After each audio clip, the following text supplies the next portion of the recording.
It is 5 p.m., everyone. We will wait another minute. We're expecting more people to join. So please hang with us.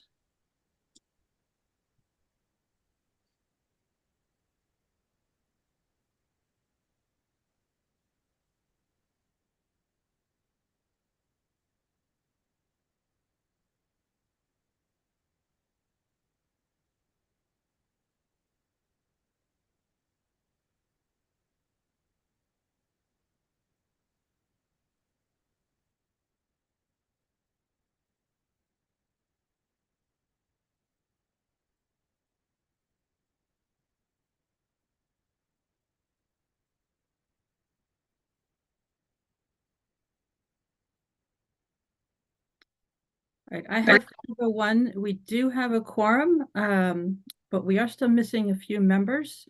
So I don't have any indication that people will not be joining us, so we will wait one more minute before we get started.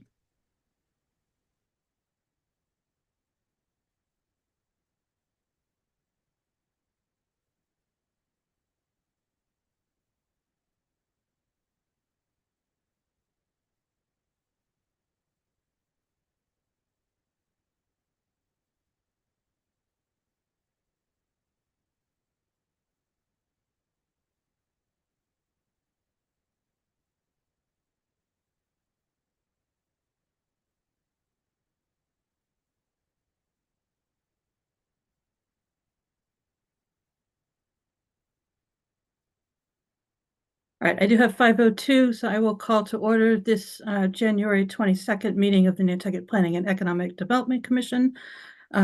This open meeting is convening by video conference pursuant to Chapter 2 of the Acts of 2023. This meeting is being recorded. All supporting materials that have been provided members of this body are available on the town's website unless otherwise noted. Please silence all phones and devices. Anything you broadcast may be captured by the recording. Ensuring public access does not ensure public participation unless such participation is required by law. This meeting will feature public comment. Also, we have a very large number of items on the agenda and potentially many people who want to comment. We will continue to follow the Select Board's guidelines on a 3-minute limit on comments from the public. And thank you for your cooperation. I am Mary Longacre, Chair of the Nantucket Planning and Economic Development Commission. Permit me to confirm that all members are present and can hear me. Members, when I call your name, please respond in the affirmative. Seth Engelborg. Here. I do not see Don Holgate or Wendy Hudson at this time. Dave Iverson. Here. I do not see Bert Johnson at this time. Nat Lowell. Here. I do not see Barry Rector at this time. Joe Topham. Here. John Trudell. Here. Thank you. And staff, when I call your name, please respond. Bert, say hello to us. Thank you for joining. I just had to leave my other Zoom meeting. All right, staff, when I call your name, please respond in the affirmative. Leslie Snell. Here. Megan Trudell. Here. Mike Burns. Here. Nikki Sheriff. Here. Risa Kwame from Mass DOT. Here. And I also see Barbara, is it LaChance from Mass DOT? Yes, here. Thank you. Thank you. All right. I will introduce speakers when their item on the agenda appears, since we do have a number of people here. And so I think we are ready to begin with the approval of the agenda. Any comments or questions on the agenda before we start? And if not, I'll take a motion to approve. So moved. Thank you, Nat. Thank you, Joe, for seconding. Roll call vote. Seth Engelborg. Aye. Dave Iverson. Aye. Bert Johnson. Aye. Nat Lowell. Aye. Joe Topham. Aye. John Trudell. Aye. And Mary Longacre, aye. Thank you. Public comment. So we do have a number of items on the agenda where we expect members of the public to comment. So for clarity, people who are present for appointment either as an at-large member to the NP and EDC or as a member to the Bicycle and Pedestrian Advisory Committee, you'll have an opportunity to comment on those agenda items. People who are here for items which are articles for the town warrant, the town meeting warrant for this spring, we will ask you to comment at the time that those articles are brought up for discussion. So if there are any members of the public here who have a comment for something other than those two issues, and I should say also the Mike, the Bicycle and Pedestrian Advisory Committee recommendation, I think we should take comments at that time for that item rather than in advance. So if there are other members of the public present who want to make a comment on of some other context, please go ahead and use the raise hand feature in Zoom and we'll recognize you now. Also noting that Don Holgate and Wendy Hudson have joined the meeting. Thank you, Don and Wendy. All right, I'm not seeing any hands raised for public comment. The next item on our agenda is the minutes of November 27th. Any comments or questions from commissioners on the minutes? John? Yes, Madam Chair, I just wanted to let you know that I did come in late for the November 27th when Michael Burns was doing his transportation update. So I think that was just into the meeting, but it just shows that I wasn't there in attendance, but I actually was. And I will be recusing myself for the December 18th meeting because I was absent for that one. Thank you, John. Thank you. We did note it's somewhere in the minutes that, well, we had several people coming and going, but Nikki, if you would make sure, and Nikki, we're seeing your screen right now with the Windows Explorer files. We're not seeing the minutes themselves. But if we make sure that we note John's arrival time appropriately, that would be good. Any other comments on the November 27th minutes? If not, then we'll take a motion to approve with the annotation of John's arrival time. And also, pardon me, Barry Rector has joined the meeting. Thank you, Barry. Bert, are you making that motion? Motion to approve the minutes is amended. Thank you, Bert. Second. Thank you, Nat, for seconding. Roll call vote, Seth Engelborg, Aye. Don Holgate, Aye. Wendy Hudson, Aye. Dave Iverson, Aye. Bert Johnson, Aye. Nat Lowell, Aye. Barry Rector. There's Barry's just getting in. Barry, are you able to hear us? Barry, you're on mute.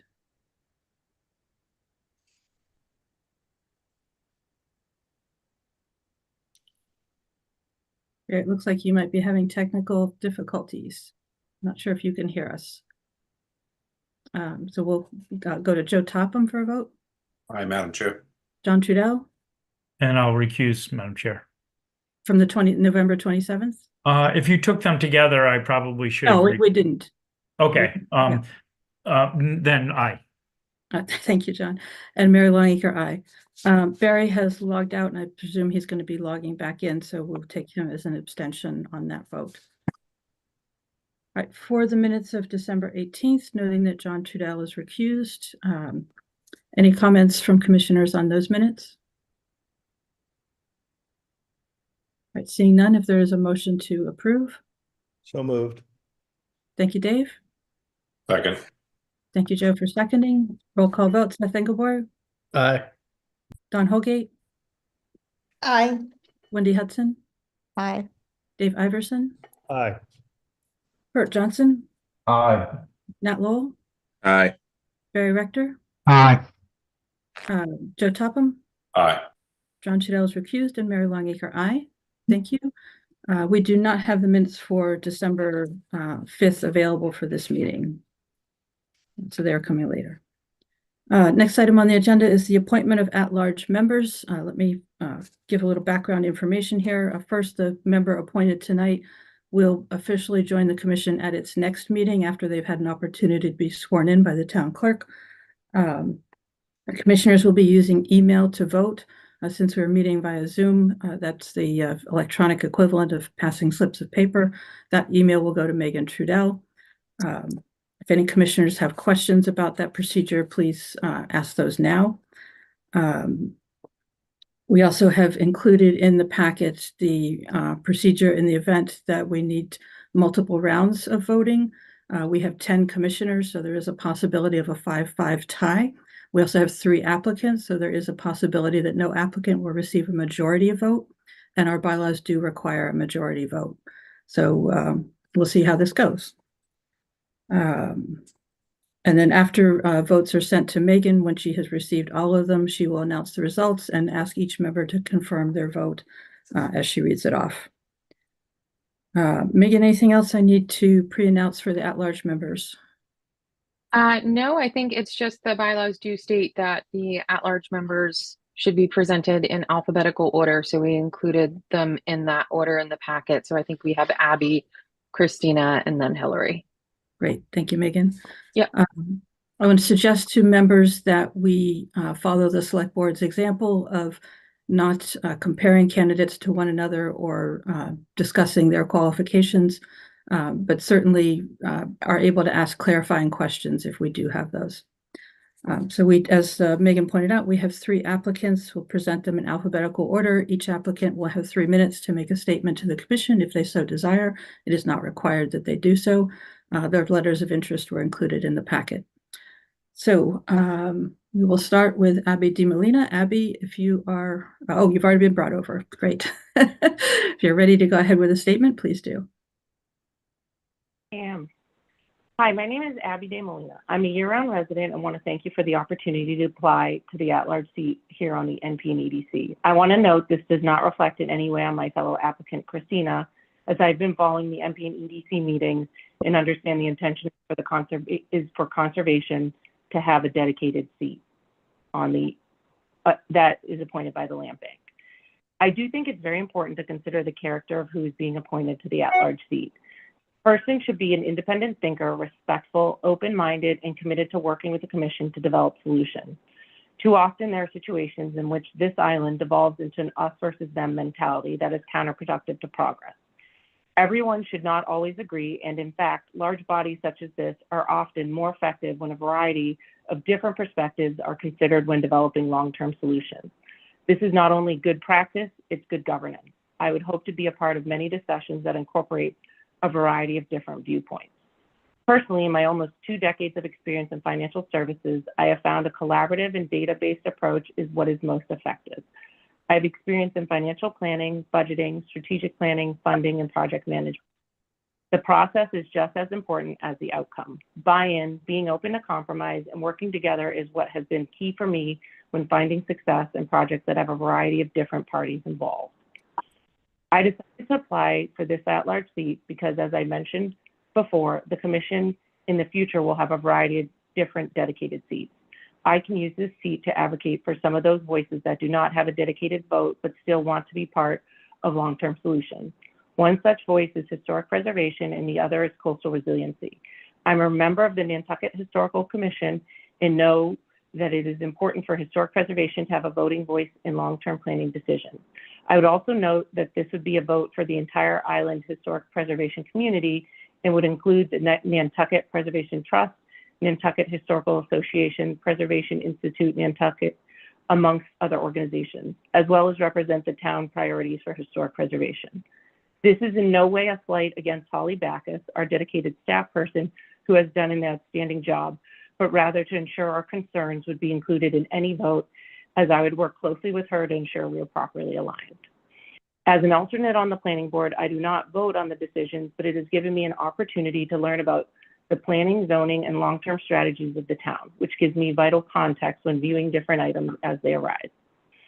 I would also note that since I'm on the Coastal Resiliency Advocacy Committee, I would be willing and able to represent their concerns for this board as well when necessary. I thank you all for your time and consideration and hope you choose me for the at-large seat on the board. Thank you.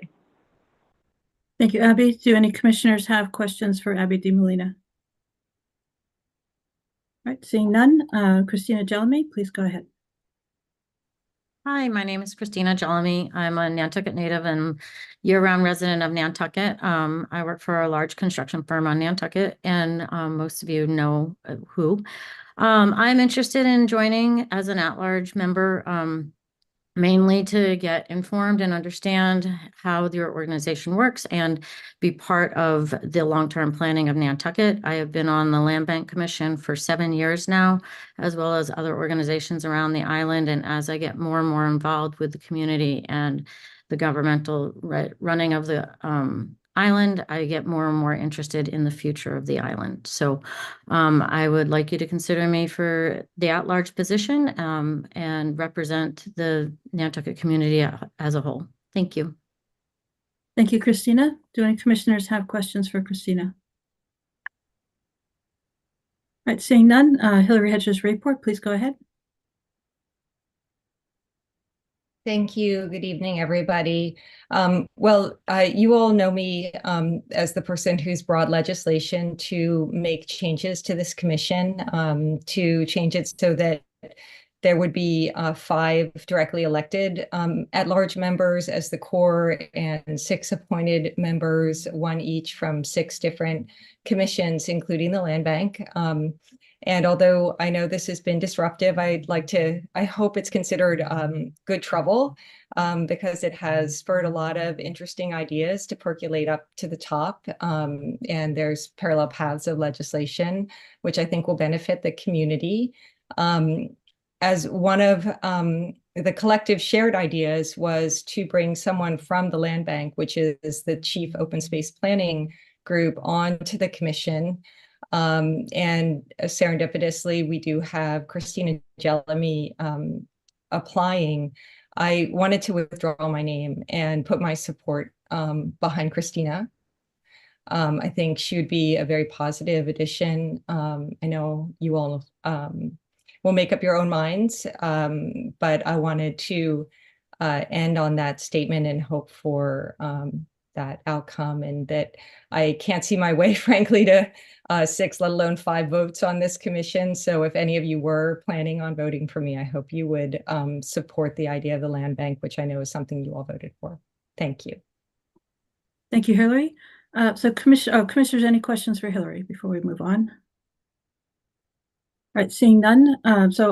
Commissioners, if you would go ahead and send an email to Megan Trudell with your vote for the at-large membership appointment, that would be helpful this time. And while we were doing that, I want to thank all 3 applicants for putting their letters of interest in. It is wonderful to have a choice between such qualified and interested people, all with good connections to Nantucket. So I appreciate that very much. And Megan, you'll let us know when we're ready.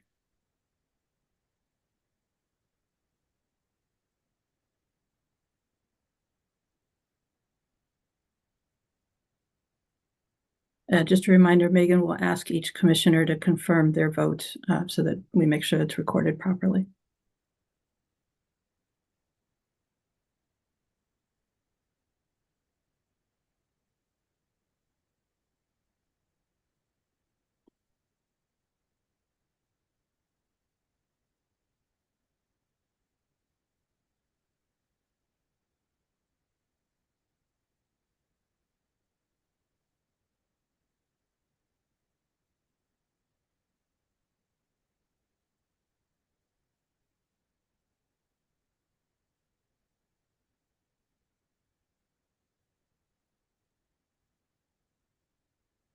Mike, I'm tempted to ask you for that joke, but I think a respectful silence is probably a better alternative.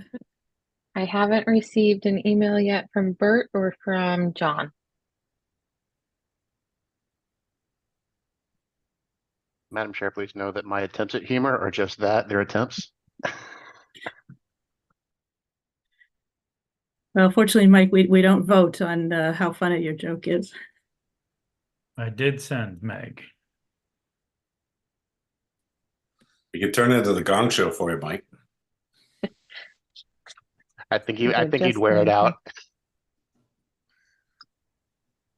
Okay, so we have the totals in. We have Mary Longacre voting for Christina. Yes, thank you. We have Barry Rector voting for Abby. Affirmative.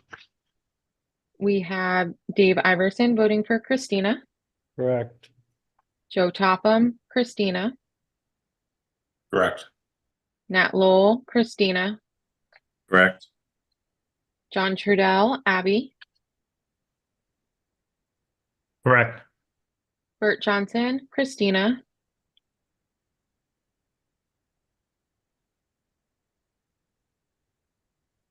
Thumbs up, Bert. Excuse me? You wrote it, Christina. I have you down for Christina. That's correct. Okay. Don Hill-Holgate, Christina. Yes, correct. Seth Engelborg, Christina. Correct. And with Wendy Hudson, Christina. Correct. Thank you. Okay. So we have Christina Jelemy with the majority vote. Congratulations. Megan. Christina. Congratulations, Christina. And Thank you again, very thank much. you to Abby and to Hillary for your interest as well. I hope it continues in the future.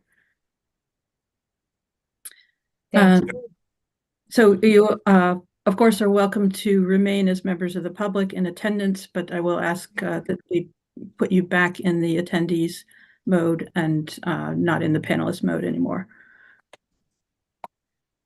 Okay.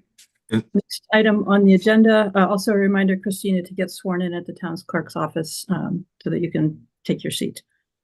The transportation program manager update, we have materials in the packet for that. First item on the list is the federal fiscal year 2024 to 2028 Transportation Improvement Program, or TIP, to authorize public review period for TIP Amendment number 2. Mike? Thank you, Madam Chair. As you mentioned, this is to add funding from the Department of Environmental Protection. There was a grant that was awarded to the NRTA for funding 3 e-Just electric buses. This was replaced 3 diesel buses and increase the diesel buses being replaced from currently 2 based on your last amendment of the TIP to a total of 5 electric buses for future seasons.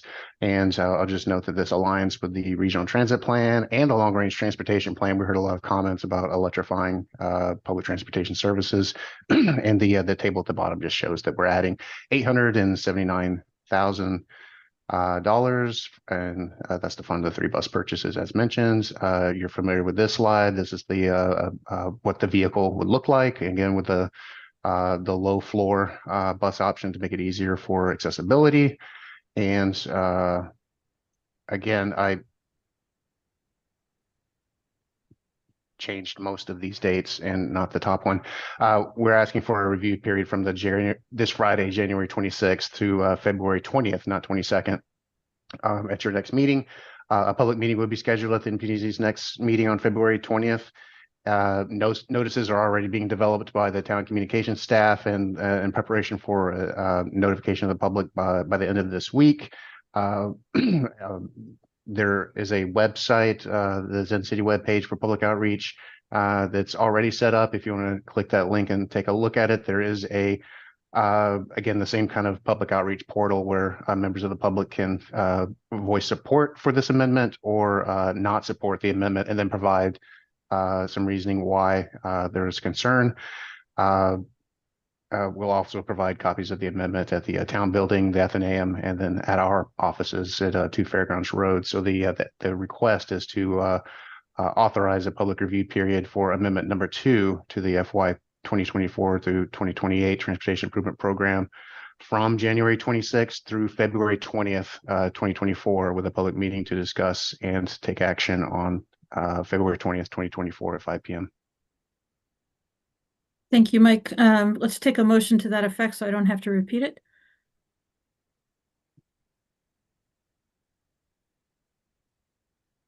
Anybody So want to moved. Thank you, Wendy. Second? Second.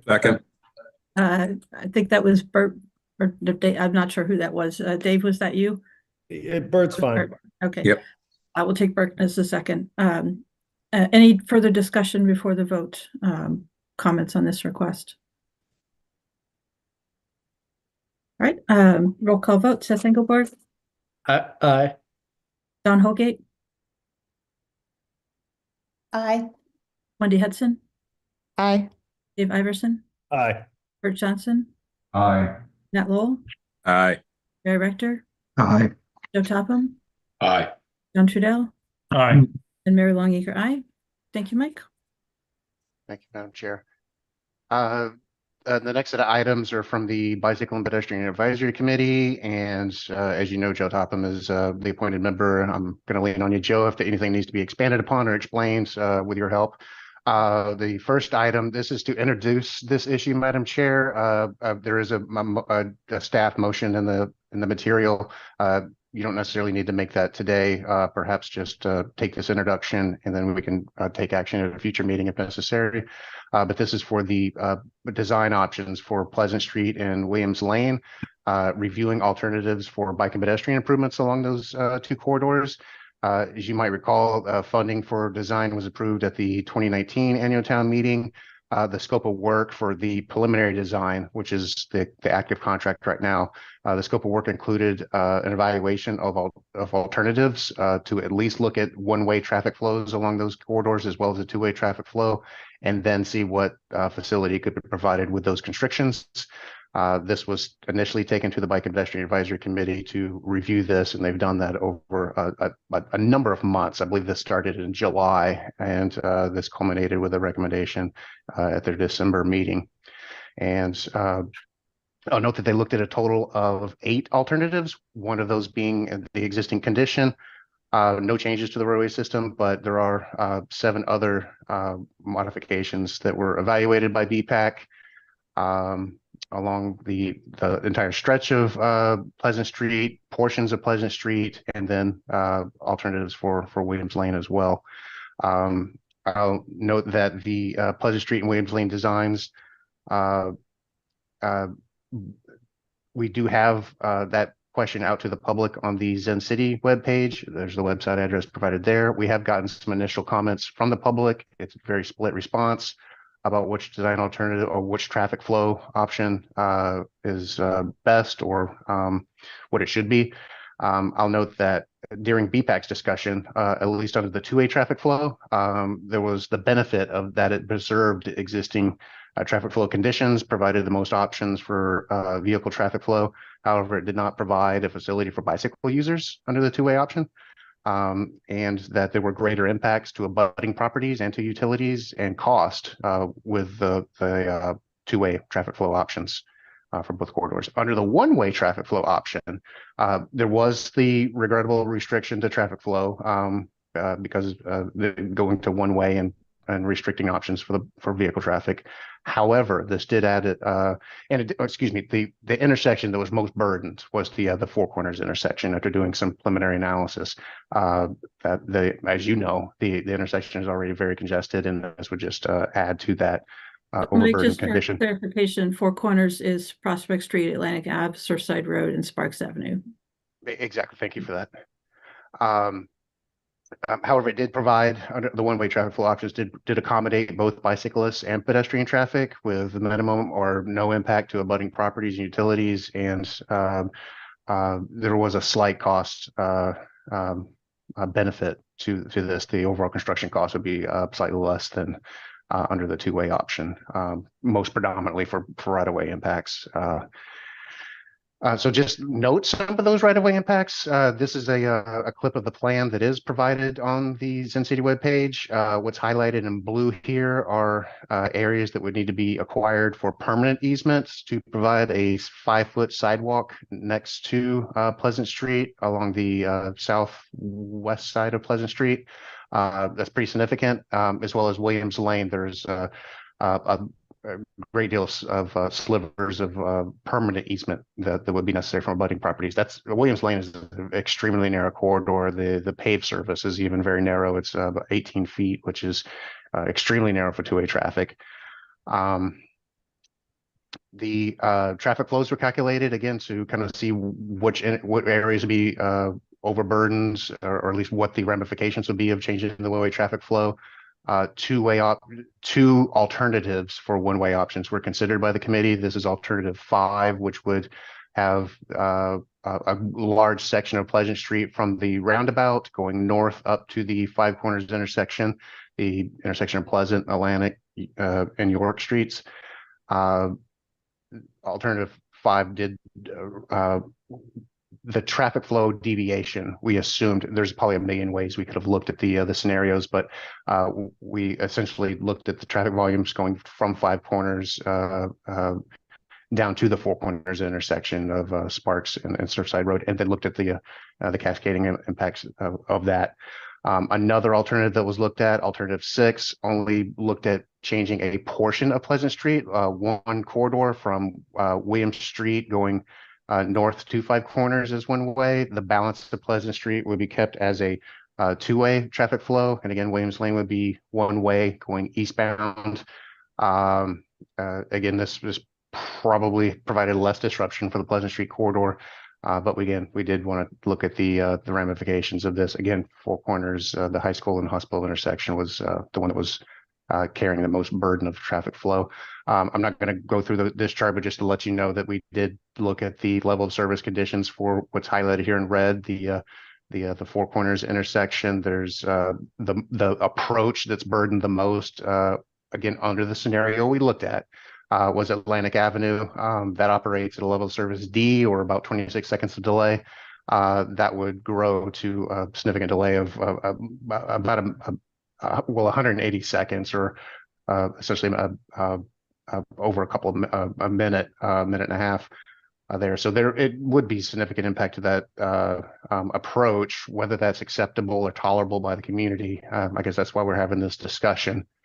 So again, we did discuss this at BPAC. The recommendation was unanimous, and the motion was to conduct a pilot of the one-way alternative for Pleasant Street and Williams Lane. And if that's deemed not viable or not a tolerable condition for the community, then pursue a design alternative with the two-way traffic flow along both corridors. Again, the two-way alternative is a 5-foot sidewalk that would not provide accommodations to bicyclists. Just a couple of survey data that we collected over the summer to get the pulse of the community, or at least try to demonstrate what we think is an argument for this one-way option. 60% of respondents wanted more investment to side paths, or when it came to side paths, 60% of respondents thought there should be more investment in accommodating all users, not necessarily keep existing funding or have less funding, but to have more investment in this. And this was the highest investment priority based on the survey responses. We also had 94% support for the complete streets policy, or accommodating all users of the corridor. And we also asked a question of capacity improvements. Again, although roundabouts were the second highest capacity improvement option preferred by the community, the number one was providing more space for active transportation users. And active transportation users are pedestrians and bicyclists, or those who use other devices to travel around, something other than the automobile or single occupancy vehicles. To temper that discussion, the number one concern we got from the public was that traffic congestion was the top issue, and this would actually exacerbate one of the more congested intersections. So I hope I outlined the predicament that a lot of decision makers are in, but these are the two options that we evaluated to accommodate various users. It would be trade-offs with either option. Again, Madam Chair, staff is recommending, based on the BPAC recommendation, to recommend to the select board to conduct a pilot of the one-way alternatives for Pleasant Street, Williams Lane, and if deemed viable, then pursue design alternatives for a two-way traffic flow on Pleasant and Williams. And before I end, I'll just say that there will likely be a lot of coordination depending on the recommendation from the NPDC. I'm sure there will be a discussion at the select board, at traffic safety, and perhaps other forums on this. And the scope of the pilot has not been refined to a final detail, although we do have an alternative for a pilot and an approach to take to evaluate traffic conditions under the two-way flow that it is now, and steering the pilot under the one-way conditions, so that we can have an informed decision if there is a willingness to conduct a pilot. So with all that said, Madam Chair, again, the ask isn't necessarily to provide a recommendation tonight, because there's a lot to digest. I'm happy to answer any questions as you progress through your decision-making process. Thank you, Mike. You already did answer a bunch of questions that I had, so I appreciate that. To make sure that it's clear, so this project has been discussed by BPAC and with you so far. Have other entities had a chance to weigh in on it at this point, or are we still very early stages in discussion? I would say still early. I'm sorry, I was thinking in particular Gary Roberts for the wave buses and some of the other, you mentioned traffic safety and some of the other associated committees that the town has. Sure. Well, regarding the NRTA, off the top of my head, I don't believe that there are any routes that would be impacted by this. If you're overburdening some intersections, there might be additional delay. There is the Mid-Island Loop that does use Atlantic Avenue and does pass through the Four Corners intersection. So perhaps there could be a little bit of burden to that headway. Again, we're talking probably a couple of minutes impact to that during peak summer season. Not necessarily year round. But I kind of hesitate to go back a couple of decades, but the original concept for Pleasant Street being one way goes back to the Mid-Island Area Plan and the Mid-Island Partnership, which did recommend at that time in 2000, I'm gonna miss the date, 4 or 5, of having Pleasant Street be one way and to mirror the Main Street condition downtown. So that was the original genesis of the idea. This incarnation of the idea, right now we're starting with BPAC, and then we'll hopefully broaden the reach of input. As I previously noted, there is the public input, the public participation or website that we have launched, but that really hasn't been necessarily marketed, and we had a great deal of participation that we would need to help inform the decision makers with this. But I think this is to kind of really start the process, really, although there has been some push out to the public for input. Thank you, Mike. And just so the rest of the commissioners are aware, the discussions about the upcoming joint meeting between the Select Board and the NPNEDC, we thought this might be an excellent topic to bring to that meeting, so that it would allow some time to gather additional public input. It would allow for a public hearing sort of setting with the Select Board. That is an option that we have available to us. Let's go to Joe for comment. Thank you, Madam Chair. Yeah, I think if everyone could go on that web link that Mike has provided, it's very well done. The other one is Tom Nevers, and we'll win it. But for now, tonight, yeah, any input we can get in. This was reviewed several times by us, and the last time before the vote pretty much took up vast majority of our meeting, going over everything, and we're really kind of torn on which way to go. But I think if we could try the pilot, see how it goes, do an evaluation of it, see what ramifications come up of this. But I think it's necessary.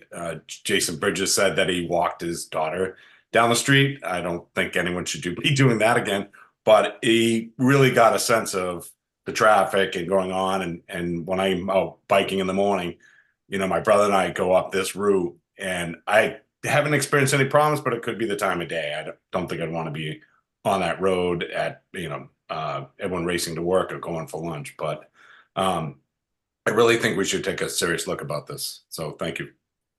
Thank you, Joe. John? Yes, Madam Chair, thank you. I do like the idea of the pilot program.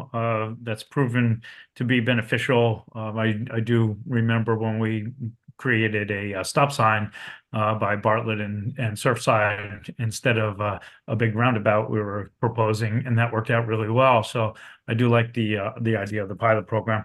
I guess my other comment would be to Mike, and that is if the police have been consulted as a part of just voicing any kind of discussions or opinions about the safety. Maybe there's a history of bike accidents in certain areas, whether it be on the streets that we're proposing one way or two ways. But also now that we have a new police chief, it might be a nice introduction to get him involved, especially working with someone at the police department. So that would be my only question or comment about that. Thank you. Thank you, John. Go to Seth. Thank you, Madam Chair. This is probably considered already, but my understanding of Pleasant Street is that there is parking on both sides of the street. So I was wondering if that was looked at and maybe there's a way to retain the two-way traffic flow and a bike lane, but only have parking on one side of the street. So I guess I'll put that out to whoever could answer that or as just a topic for consideration moving forward. Mike, can you clarify? I don't think Seth's talking about the correct section of Pleasant Street. Yeah. I'm muted. No. There's a section down by the Stop and Shop where he's right. There is the on-street parking next to the grocery store, and then opposite there's the pharmacy parking. I'm not sure I can bring it up here. So one of the options where Pleasant Street is being considered one way from the roundabout to Five Corners, that would have parking on both sides. Correct. And if it was one way, would it still have parking on both sides? Yes, that's one of the alternatives. Am I showing the PDF of the plan to Yes. you all? Is that something that's being shown here? Okay. This is the area across the street from the Stop and Shop by the pharmacy and the old restaurant there, where angled parking is recommended closer to the street, actual formal angled parking.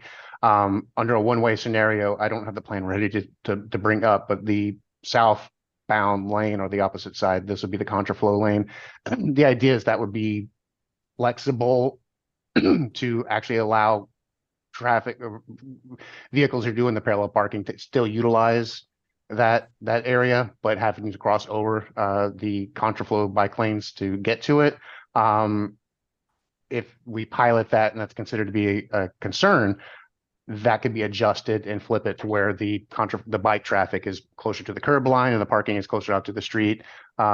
Again, that's part of the kind of the design options that would be figured out during this conceptual phase or preliminary design phase, so that we can progress to final designs with the cross section that would actually work the best. But this will be kind of a tricky area to have the one-way traffic flow. Mostly because there's a lot going on in this area. But again, going way back to the Mid-Island area plan, that was the idea, is to have parking on both sides of the road and have bike and pedestrian users use that facility. What that looks like, I think we're going through the process now of seeing exactly what that design needs to look like. I hope that answers the question. Well, Seth, we'll get back to you in a second to make sure that you got your answer, but now I'm a little confused. So is the recommendation to conduct a pilot, it says of the one-way alternatives, plural, are you talking about piloting both alternatives that are proposed? One being one way from the roundabout to Five Corners, the other being one way from Williams to Five Corners. You're talking about two pilots or simultaneous, or what exactly are you proposing? Sure, and the alternative did have the where am I at right here? There was an alternative 5 again that looked at the entire stretch of Pleasant Street, and then there was the alternative 6 that was just a portion of Pleasant Street. So I think the spirit of the recommendation is to include both those options, and maybe there's a preferred option as we go through this process of approving the pilot of which areas you want to the decision makers would like to consider piloting. I would suggest going with the entire corridor just to see how that operated. If there's no appetite for that, then obviously there's the alternative 6, which is just that one portion of Pleasant Street from William Street to the Five Corners. So, Joe, I hope I'm describing the intent of BPAC correctly, but that was kind of the intent was. Yeah. Okay, so the smaller alternative, Williams Lane, and a portion of Pleasant Street from Williams to Five Corners, there is no parking on either side of the street in that section, correct? Correct. Yeah, but however, there is parking on the other section of Pleasant Street. Okay, Seth, so with all that said, is that the question that you were asking, or is there more clarification needed? Thank you. No, that's the question I was asking, that if we did the alternative 5 and we put the parking on the easterly side of the street, the angled parking that he's talking about, That's then the current parking next to the grocery store would be converted into a multi-use space. Is that correct? Correct. Okay, thank you. Thank you, Seth. Barry? Thank you. Through you to Mike.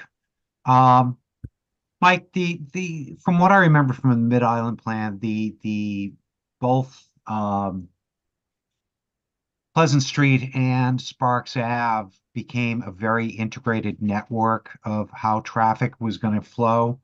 And if Pleasant Street were going to be converted into a one-way, not only would there be parking on both sides, but there was an opportunity that we looked at as well to actually do some incredibly good betterments along the streetscape, especially on the Pleasant Street side where the pharmacy and the bank are, to try to make a contiguous stretch of a much more pedestrian and bike-oriented, user-friendly corridor as well too. So I'm afraid I'm not hearing the whole story here at this point, but there was a lot more. I remember there was a lot more to it than just simply converting Pleasant Street into a one-way.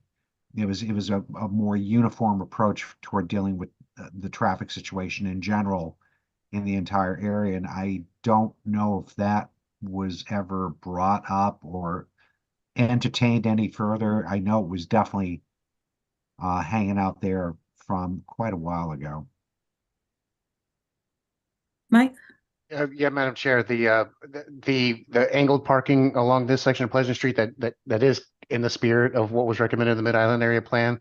The other streetscape elements have been implemented, I would say, piecemeal. Well, you've been a part of the planning board, was the Stop and Shop development. I think how they site the building and how that building faces Pleasant Street, I think that was part of the spirit of the Mid-Island area plan. There's other areas at the Cape Cod 5 that were part of that as well. And if I'm missing anything, Leslie might be able to point out a couple of different other features. But to do everything at once didn't really seem doable at the time or years ago. I think this is one piece of implementing that vision, the long-term vision. There's other areas further up Pleasant Street that probably need some other addressing as well. But that's really the intent now, is to get a direction on whether one way or two way is the idea, and then we can refine the design as we get beyond this conceptual phase and the process to maybe to address some of the other aesthetic needs and mobility accommodations that were part of that Mid-Island vision. Barry, follow up? Yeah, I would really like to recheck with Leslie, because I having sat on this and worked through it, there was a much more comprehensive plan in place. And I think, what I'd like to do as well is I'll try to catch up with Mike in the next few days and go back through that process and see kind of what's become of it. But I don't know if Leslie has anything further as well on this. Thank you. Leslie, do you want to contribute? I'll just say that, Mike, I believe, stated that a lot of this came out, excuse me, of the Mid-Island area plan from the early 2000s. And there were various streetscape improvements. There were parking improvements, changing streets from two-way to one-way, changing directions. And, it's been very difficult to implement that because it's a lot of change. And the roundabout was put in, and that was very controversial, as you may recall if you were here then, but it's been hugely successful and is much better than the awkward intersection that used to be in that location. And we have tried throughout the years on the planning board side to work with applicants to implement some of the roadway and streetscape improvements. And some of those projects have moved forward, like the Stop and Shop. They paid for a significant portion, if not all, of that work along Pleasant Street to create the on-street parking. There were other projects where improvements were part of their approval, but the project didn't move forward for whatever reason. And, you know, it's been difficult to incrementally get this work done. So I think if something can come out of this so that we finally bring the project to fruition and create the on-street parking, I think it's been really successful on the Stop and Shop side. It would be a benefit to, you know, all of the users of that area and the property owners. Thank you, Leslie. Joe? Thank you, Madam Chair. Barry, you're also looking at sheet 24, 25 sheets. So, you know, in our BPAC meetings, we've seen all these, and I think that you should also, maybe next month, Mike, bring in the William Street and how that bike lane and the sidewalk and all that, you know, everything, tying everything together, and as well as the school, I really think would be great for everyone to see. But we did break it down section by section. But our major fight was, well, I can't call it fight, but from William Street to Five Corners, and then of course Williams, you know, just looking at William Street and how everything intersected, and you know, what would be the impacts of one way.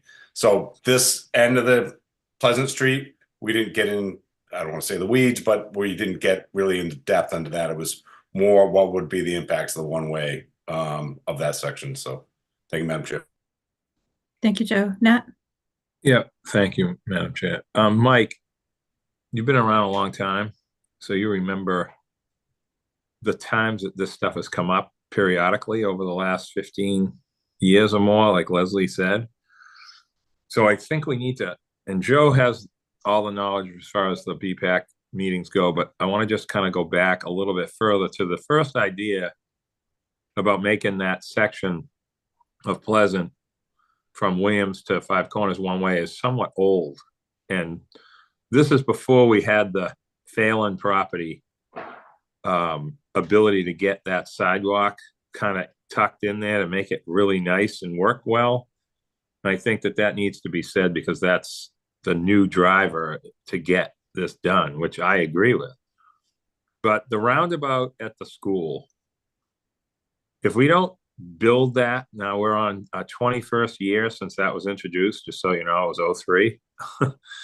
And if we don't get that done, then all these changes are going to make things worse, and that's the problem. Sometimes things that are convoluted and don't make any sense here are actually better than an alternative if we don't make other improvements to make them work. So I like this. I really like all this work that's being done. I just know that intersection is the issue with the fallout of changing the directions too much. I mean, I think if we ever were going to do a test, it would definitely be Williams to Five Corners one way towards Nantucket. That would be a definite worth a try, especially right now with all this work going on Atlantic.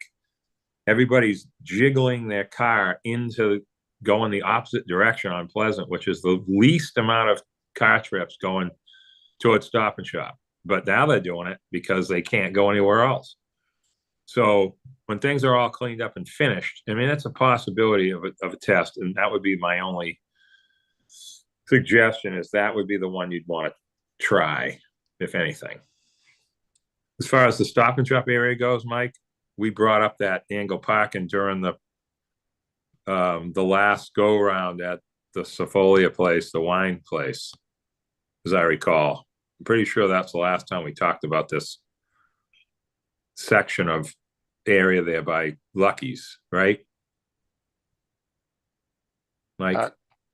Yeah, correct, and you're correct about the Four Corners intersection too. That was what Barry says, the whole package of things Right. that would need to be in place, and for that the one way option to work. I mean, that was kind of a critical component, is the Four Corners intersection being fixed. But assuming that it's going to be the existing condition for at least the short term, I just have to say, like, just again remind everyone, like, yeah, that was always known to be the one that would be overburdened, and it's going to be overburdened if this during the pilot as well. It just, until that intersection gets reconfigured, you're exactly right. It's kind of a problem area. It's just, I mean, it's not trying to make, throw cold water on this at all. It's just, there's so many different moving parts to get this area to flow. I mean, what we did at Stop and Shop, for example, just being honest, the two things we made a mistake on, we should have had the poles put on the ground, and that curbing should have went back another 1.5 feet towards the building. Because when people open their doors, the car is literally right there, like you're pretty close. And so we have to work with the chicken box. We got to work with the land, you know, with the old pharmacy on that side to fix some of the stuff you're talking about. So, because you have to remember the chicken box owns that square. People forget that because everybody uses it. So thank you, Mike, for everything you're doing. And thank you, BPAC, too. Thank you, Nat. We'll go to Joe. Thank you, Madam Chair. Through you to Nat. Nat, we were having it on because we drive it. So we were grumbling and mumbling about, you know, with the possibilities and the delays and stuff like that. So it wasn't an easy decision, and we're trying to weigh out what's the best for everyone. And that's where we came down with this decision. But yeah, you're right. There's, you know, hopefully we get it right, have the outreach, you know, not have the mistakes of past. And so that's what we're looking into. Yep. Thank you, Joe. I want to pause to see if there are members of the public here who want to offer a comment on this. I see a hand up from Art Gasparo. If we can promote him, Art will bring you in as a panelist. You can turn on your video if you like.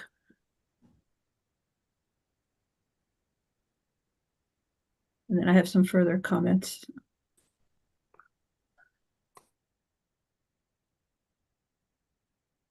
And if there are other members of the public, please use the raise hand feature to offer a comment. Art, go ahead when you're ready. Thank you, Madam Chair. I wanted to say I very much appreciate all the work that Mr. Burns and the BPAC and Commission have done on this matter. I'm the current chair of traffic safety, but I'm in no way speaking for the work group. I've been on there for 20 years, so I have some background and discussion on these items. So I just wanted to offer a couple of thoughts, as well as a civil engineer. And you know, I think that when you consider making any street one way, I always think of traffic in terms of hydraulics. And that being that if you have a certain amount of pipe water in a pipe network and you remove a pipe, the pressure increases in the remainder of the network. And that's exactly what the data shows that, you know, Mr. Burns reviewed a little while ago. And that's what I would urge caution. I think that going back to the, you know, the Mid-Island plan and looking at streetscaping and a lot of good ideas there. And they seem like if you take it in pieces, that would be great. But it's very difficult to look at, I think, our traffic patterns and movements in a vacuum. And when you look at the whole, I fear that the negative impact would be greater overall if you were to make these streets one way. And I think that the better alternative is, as shown on one of the slides, which is really corridor improvements. And you know, there was sidewalk improvement plans for, I know there was like a full plan back in '96 going along that corridor that hadn't been implemented. That is that section from Williams to Five Corners. I agree completely with Mr. Lowell that, you know, and I know what a struggle it's been to try to get the improvements at Four Corners made, but without those, the level of service and impacts and queuing that you're going to get at these other intersections when you make it one way, I think would outweigh the potential benefit. So I just wanted to offer that, to also consider that when you go one way, that the residents along that corridor, or people that need to get to some of those other side streets, now have to loop around if they were coming from, say, perhaps a westbound direction. So it's not to, again, I think the same thing, throw cold water on it, but just to offer some thought that, you know, it might look good in one section, but that there are impacts. And I think that the data and the numbers support that. And I think that I would urge caution as well with respect to pilot programs. I think that they, you know, if you already have the data that shows there are that level of potential concerns, to try to implement things with barrels and cones and public outreach going into summer, you know, it's not like just I think something like this, an easy implementation. I think that it would be challenging and should be very carefully considered. So again, thanks for considering those thoughts, and I appreciate all the work you're doing. Thank you. Thank you, Art. You touched on some of the concerns that I have as well. So, first of all, any pilot or any alterations to the street, I think have to wait until the sewer project is completely cleared out of the area. We can't pile one on top of the other. That just, you know, it just can't be done. Second, I am also concerned about the people living on the side streets to Pleasant Street. Many of the streets are one way. And so what impact does it have on them? How many people will be impacted? How far out of their way are they going to have to go just to get to their home or to get to the Stop and Shop, which seems like it's right down the street, but, you know, could be very far away depending on how this works out. I'd like more information on what a pilot looks like. Is it just paint and signs and cones, or are we actually talking about moving curbs and moving asphalt? I have a very hard time envisioning how a pilot could take place on that eastern half of Pleasant Street going towards the roundabout. So I definitely want a lot more information about that. So those are some of my concerns about the project. It's, you know, I think there's a need for pedestrian and bicycle improvements in this area without question. But what are we giving up? What are we trading off for it? That's a real question in my mind. We'll go to Wendy. Thank you, Madam Chair. Yeah, you just touched on many of my same questions. I kind of go back to what Nat was saying, that, you know, are we giving up too too quickly on maybe the roundabout idea? I also just had a question of what feedback we've had. You know, the first thing I was going to say was what John Trudell said about, you know, that stop sign, quick improvement at, you know, Surfside and Bartlett. And it definitely added to congestion. But in the end, it was I think a positive, but I wonder what the public says. I still think a roundabout would be better. So I just, you know, maybe we keep fighting for the answers we had earlier. Like we saw with, you know, when Carl Jellamy brought that idea, we're like, yeah, we said that like 10 years ago. So are we settling for something in these, you know, sort of, I guess my bottom line is I don't think the one-way thing is exactly right. I do like tests, but I don't know. You've touched on many of the questions that I had, but I just would like to see us really like say, like, what do we really think is best? Like, you know, what does Mike, our transportation, like, do we really still think that, you know, there's something better out there than what we're sort of settling for at this point? Because I think we should keep advocating for what we really think would work best. Just my 2 cents. Thank you, Wendy. Other comments and thoughts from commissioners? Right, I'll check again with the public. If anybody wants to offer a comment on this topic, please use the raise hand feature. And excuse me. So Mike, you said you don't need a decision tonight. Do you have an idea of what additional information you might want to bring to the commission? Do you want to bring that to a larger public setting with a joint meeting with the select board? What do you think the best next step here is? Madam Chair, I think you're right with what you had. Am I muted? No. You're good. I think you had made a good suggestion of let's introduce the topic now. This is a lot to digest. We do have some additional material that I got from the consultants very recently with some street level renderings that might make it a little bit easier to understand what does it look like under one way versus two way in some of these key areas. So it might be beneficial to conclude the discussion tonight and then resume it at the joint meeting. And then again, we don't have to hold the feet to the fire on a decision to be made at the February meeting. If this wanted to go till March, we actually have the consultant under contract for this process through November. So we have plenty of time to, you know, ask the questions that need to be asked, to find the answers we need to find answers to, and then figure out the details of a pilot program if that's actually an attractive option. In a particular section of the street might be more attractive than other sections, but I think the idea here was to introduce this, I think I've collected a lot of different comments from the commissions, and then we can continue discussion going forward as long as it takes to make the decision. This is going to be a big investment with some impacts either way. So it's probably a good idea to kind of not put a timer on this, but rather to facilitate dialogue over a couple of months if needed. Thank you, Mike.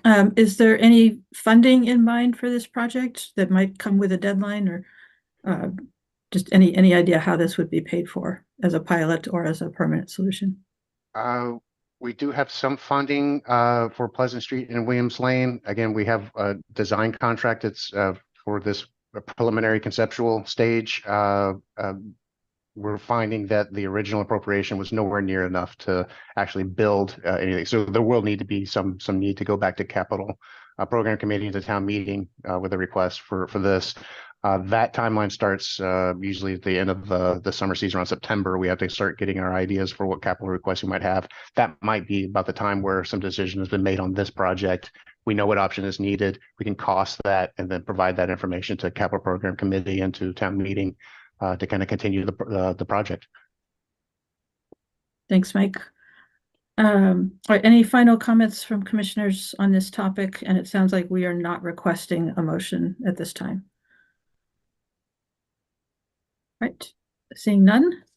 Next item is the side path stop sign removal strategy for right-of-way for users of multi-use shared paths. Mike, go ahead with that. Thank you, Madam Chair. During the pandemic, there was a town meeting that approved a bylaw to allow right-of-way at crossings for not just pedestrians, which is allowed under state law. That's under state law, these crossings are called crosswalks. There's actually an effort to change the terminology to crossing and do exactly what Nantucket has already done, extend the rights and protections crossings for bicyclists and other users of the paths, as well as for pedestrians. What that looks like in the field, that was a task that was undertaken by my predecessor, Patrick Reed. He did provide some recommendations for sign removals and adjustments for Nantucket, Pulpus, Hummock Pond, and Milestone roads. Those recommendations were shared with BPAC, and BPAC did recommend the sign removal and additions as presented. So the requested action from the NPDC is to recommend that the select board implement those recommended sign removals and additions for those corridors, Nantucket, Pulpus, Hummock Pond, and Milestone roads. If recommended by this body, I would take this recommendation to Erica Mooney for consideration at a future traffic safety meeting. I've already discussed this with the DPW director. And I think we have probably a strategy for reviewing those recommendations, maybe making some minor adjustments, but ultimately provide the select board with a recommendation for implementation at some point after review between planning, DPW, and members of traffic safety. So again, the requested action is to recommend to the select board implement these recommended sign removals and additions along Nantucket, Pulpus, Hummock Pond Road, and Milestone Road paths. Thank you, Mike. Comments or questions from commissioners? Just real quick, Madam Chair. Joe, have you guys looked at this yet? Just through you, Madam Chair, to Joe. Yeah. Feedback. No, we've been talking about different options, and is there, what are we talking about? Possible ways of just changing the structure or the surface for a little bit of slowdown. But yeah, we did look at all these. We did talk about them, and so yeah, it has been reviewed. When I see that picture right there, I think of North Pasture, coming down North Pasture. That is the worst. But that's been like that forever. That's not anything to do with what Mike's talking about. I'm just saying this is putting it back to kind of the way it was before, right? Which there wasn't a problem in these locations. Yeah, to Madam Chair, through you. Honestly, I find the driveways more problematic than the road, personally. Yep. People are coming out, they're in the road, they're, either heading home or leaving or whatever, they're more apt to come out and cross the lane. Most people are aware it, slow down, they're looking, dump in all these areas, and then, what's the other one, Nantucket, and, there's just so places where you cross and everyone's watching out for each other, but I would say it's the homeowners that are causing more problems than anything, personally. Okay. Thanks, Joe. Thank you. Thank you both. Barry, go ahead, and then I have a comment. Thank you. I'm looking at this and I just have some concerns that we're eliminating, any kind of warning or traffic control for these areas, especially during the summer where you have people driving on some of these roadways where they're very unfamiliar with things. That includes bicyclists and automobile owners. I just worry that you may be setting up a potential here for conflicts that right now I'm not sure it's such a bad thing to be maybe a little overly cautious at this point. And so I'm just wondering if you disagree with that. I'm curious as to kind of why. Regular during the time of year, fine. We may get away with it because things are a lot slower, but I really do have to urge some caution here during those 3 months worth of time when we're really cranking along with both bicycle and vehicle. Thank you. Thank you, Barry.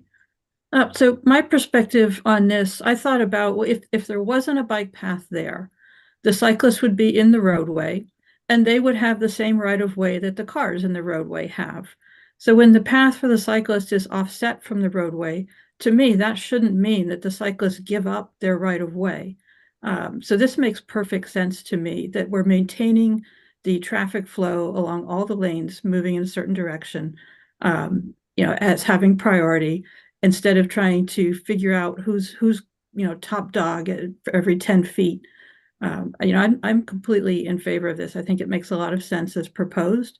I think it would be easier for people to understand. It certainly will be a transition, but I think it makes a lot of sense. Other comments or questions from commissioners? Right, Mike, if you want to go back to the requested action, does anyone want to make that motion to recommend the select board implement the recommended sign removals and additions for Nantucket, Pulpus, Hummock Pond, and Milestone Road multi-use pass? So move, Madam Chair. Second. Thank you, Joe. Thank you, Nat. Roll call vote. Seth Engelborg, Aye. Don Holgate,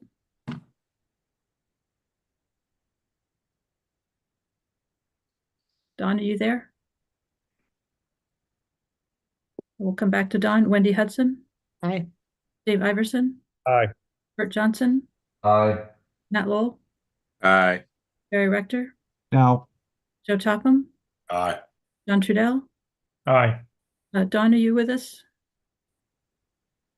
I don't see or hear Dawn, so she may have stepped No, off. I'm having a real connection issue. Okay. But Did you hear the motion, Dawn, and are you prepared to vote?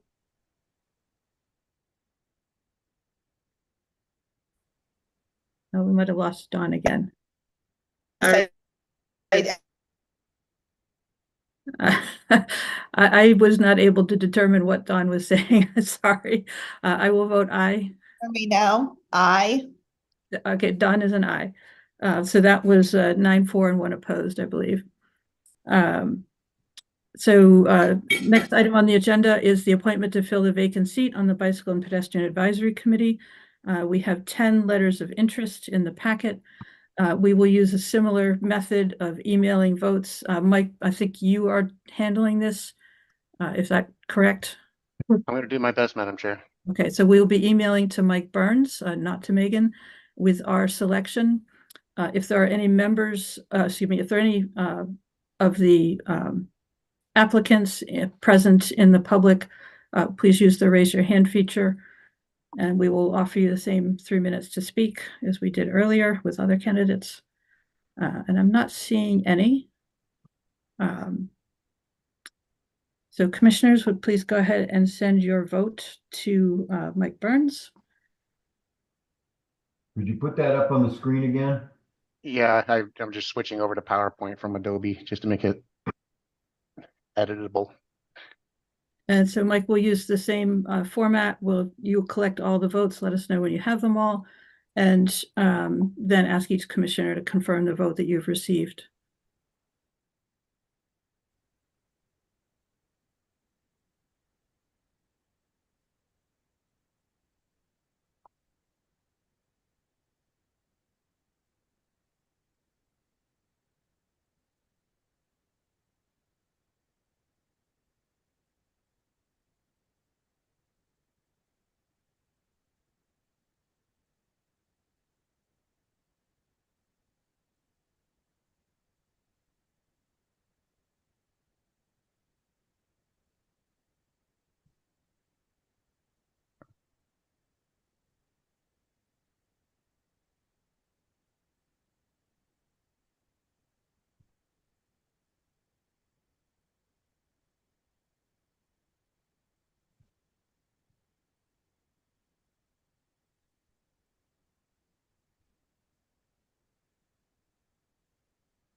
Madam Chair, just so you know, I've gotten 6 votes so far. Yeah, we have 10 choices, so some people might need a minute to. 7 so far.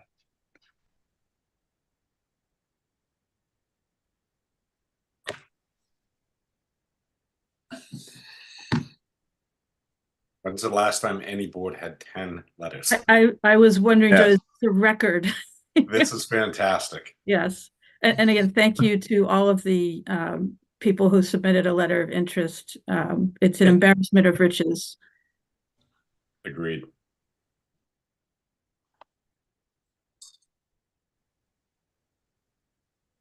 Madam Chair, how many votes are we? I There have are 10 so far. 10 commissioners, Mike. 10 So commissioners. Okay, so we need 2 more. Mike, hold on a minute.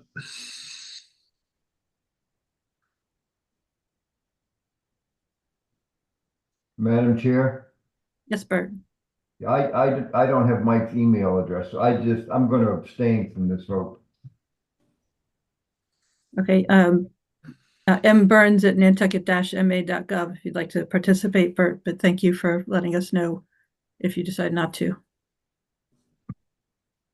I do have my email address there, but I am getting a couple of text messages as well. Is it all right to stop sharing? I'll populate this table and bring it back up if that's all right.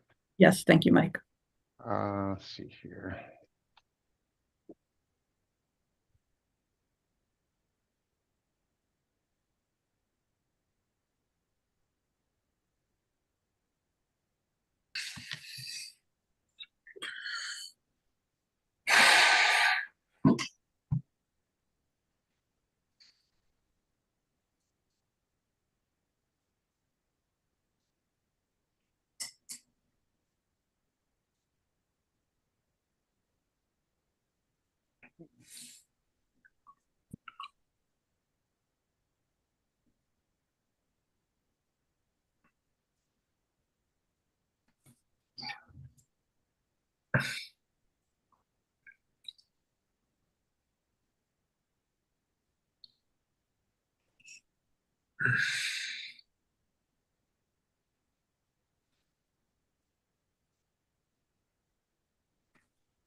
With 10 applicants and 10 commissioners, I hope we don't all vote for somebody different. Be voting all night. Yeah.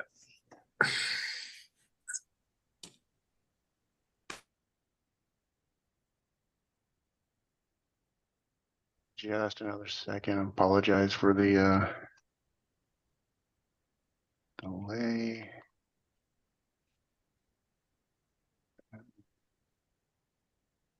But I will take the 10 letters of interest is an expression of how many people are interested in improvements for bike and pedestrian access to our roadways.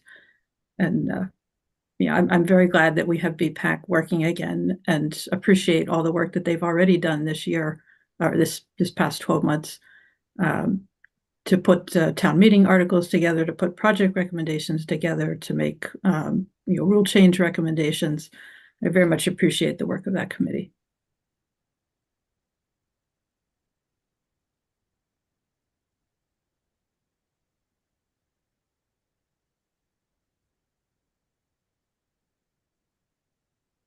I'm sure just verifying I got all these in correctly. And just to be clear, 1, 2, 3, 4, 5, 6, 7, 8.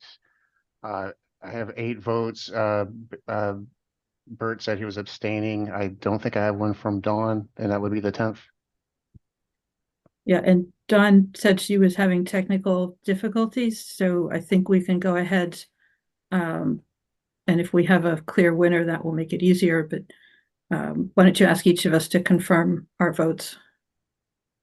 Sure. If it's okay, I'll go ahead and bring up the chart here with the tally, if that's allowed. Come on, work with me. There we go. Okay. Madam Chair, I have your vote for Hugh Lloyd Thomas. Barry Rector, I have a vote for Maya Kodalak. Dave Iverson, I have a vote for Tom Pacence. Am I saying that right? Pence. Thank you. Same for Joe Topham.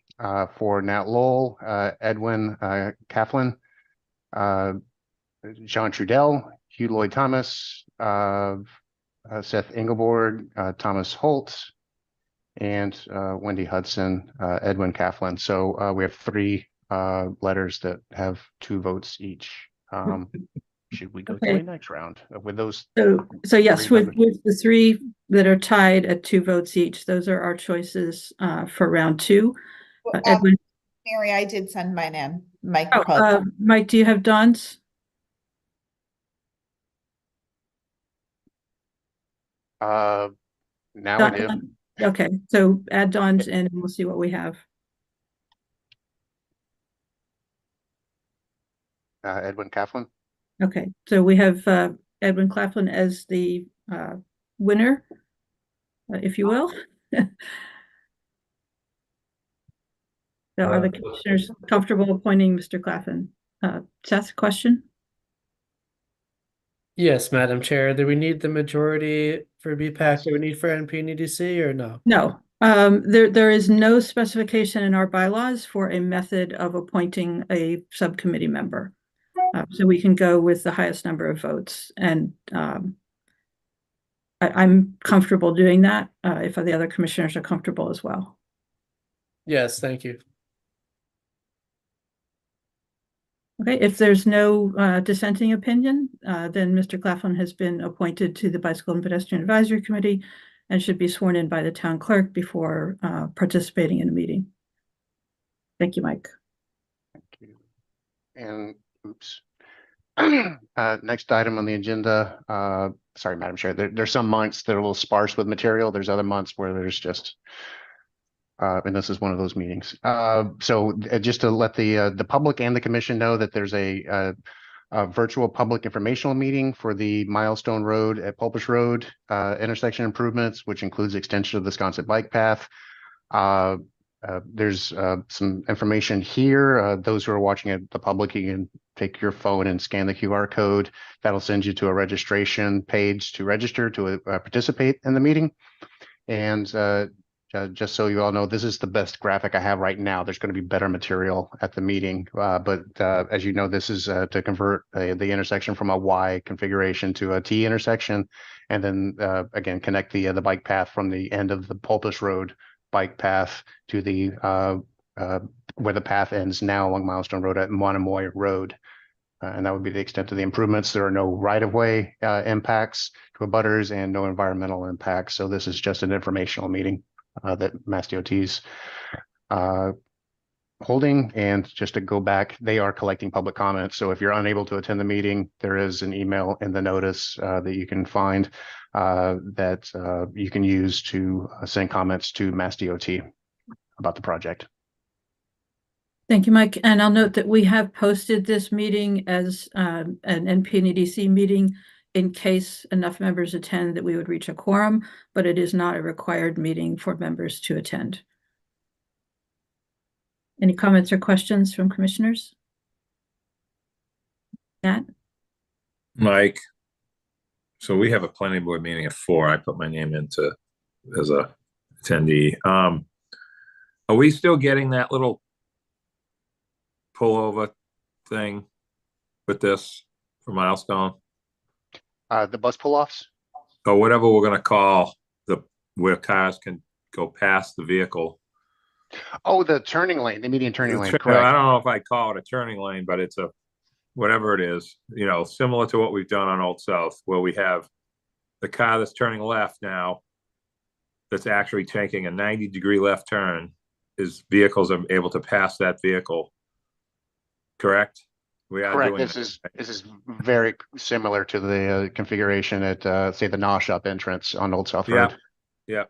Okay, because that was part of the original agreement for this path to get done by them to pay for it or whatever we're doing. But I just don't want to forget that, because these changes like this get people all riled up.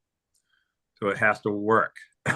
And the way it will work now will work, but it has to have that, because right now cars just sort of just veer to the left and can zip right in there without really blocking too much traffic. You know what I mean? But I know why they want to do this, because of the crossing of the bike path. It makes it way too far to go. I get that, just like what they did at Tom Nevis. I'm just asking that question, making sure that that's in the plan. Mike? I believe so, yes. And Mike Woodigan, would you talk about funding for this project? Sure. This is a Mass DOT asset. Milestone Road is a state highway owned by Mass DOT. Funding is provided primarily through the state, although there is some matching funds to the regional target. There's no local funds that are being used for this project, just regional and statewide funds. And if I'm wrong with that, I'm sure Raisa would correct me. But And I guess it's their money, it's their project, it's their design, they're accepting public input, but NPNEDC did not produce this design. Is that correct? correct. I will note that they're very good in coordinating with DPW, myself, and with town administration. So there's been a lot of staff coordination on review of this, and we've obviously offered some design considerations. The design of record is GPI. They've designed the reconfiguration of Tom Nevers and Monomoy Road, which is intended to be very similar to this reconfiguration. Thank you, Mike. Questions or comments from commissioners? And again, public comment would be accepted at the Mass DOT meeting on the 25th, right, Mike? At 6 p.m. on Zoom. Correct. Nat? No, I just want to Mike, just want to make sure everyone knows that we're getting this incredible benefit of that path going out, on the north side of Milestone to the bike path crossing, which is going to be a huge benefit for bicycles crossing, trucks having to slam on their brakes for people crossing the bike path, crossing the road from the other side. You know what I mean? It's going to eliminate an awful lot of conflicts that we currently have that are getting, more and more all the time, and they can get to Pulpus Road the simple way and stay all on one side of the road. And this is going to be good to get this done. This should have been done 30 years ago, to be honest, maybe more. It definitely enhances safety and ease of access for people using the multi-use path. Bert, comment? Yes, Mike, any idea when this might ever happen? The project is scheduled to be bid at the end of May, early June for construction. That typically a 90-day period for procurement. So this could start this fall or in the spring. Again, the official start date, it needs to be coordinated with the successful contractor. But this is going to be bid for construction at the beginning of the summer. Thank you, Mike. Any comments from Mass DOT representatives, Raisa or Barbara?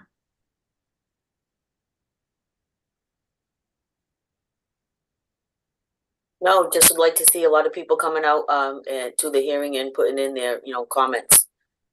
Thank you, Barbara. No, thank you. Right, if we're ready for the next item on the agenda, Mike?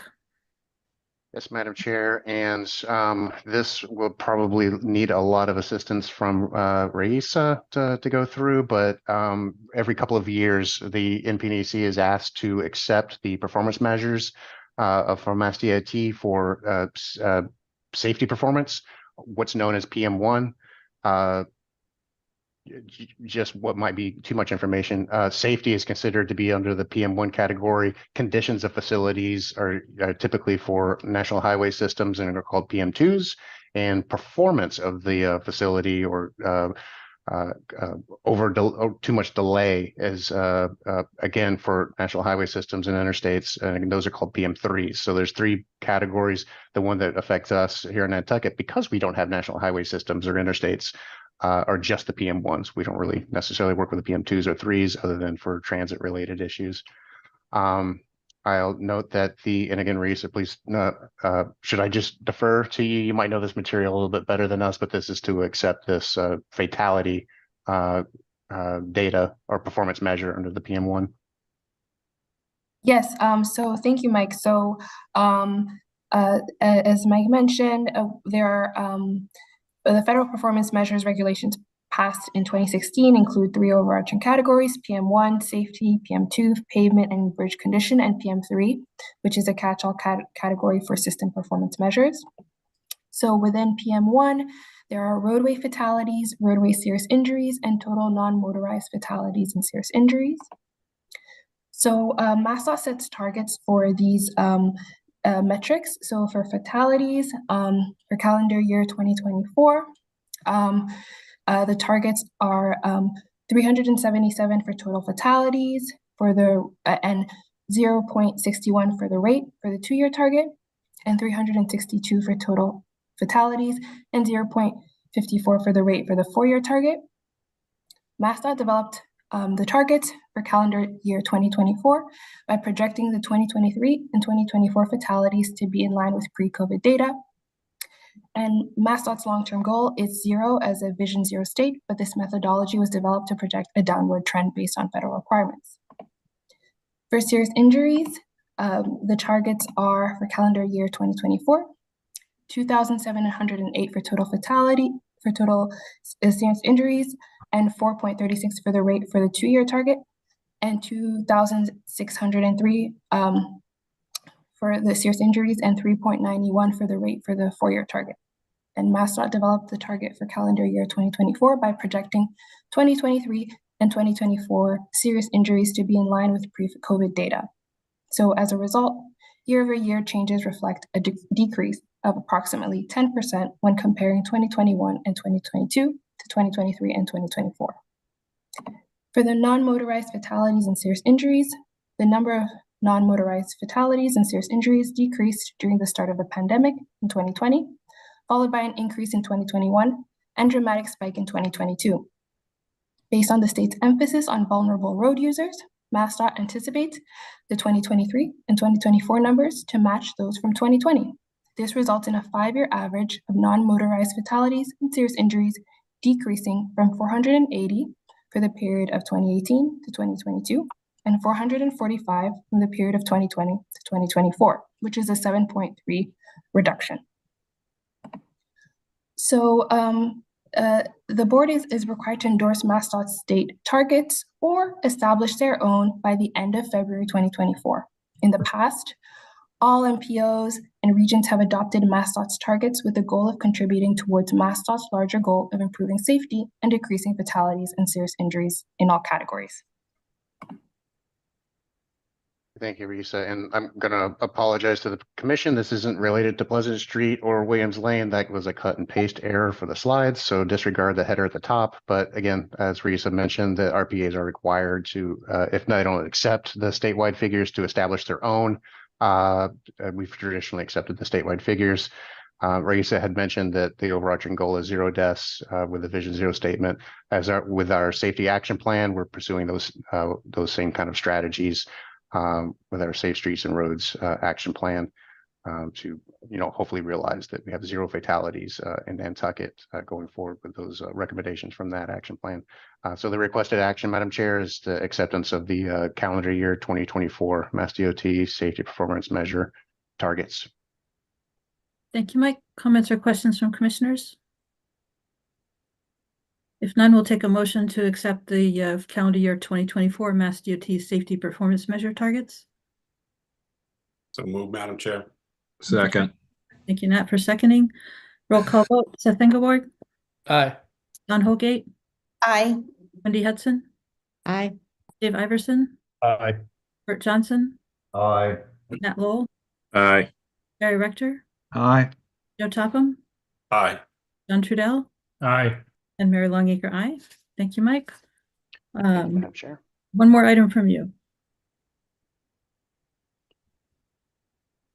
I need to. We have update on articles proposed by BPAC for 2024 annual town meeting. Or is that Leslie giving that update? I could provide that. Am I stop sharing? You had stopped sharing. We're all set. Thank you. Correct. We did provide the recommendations from BPAC and from the NPDC to town administration after some review with town administration and some coordination on rewording some warrant articles. It was felt that the perhaps BPAC could continue to liaise with representatives from Mass Bike and with the state representatives to add the changes to the definitions for e-bike classifications and get them codified into state law rather than to incorporate them into local bylaws. And that it'd be better to work through the state rather than from more of a, I guess, local regulation going up. So neither the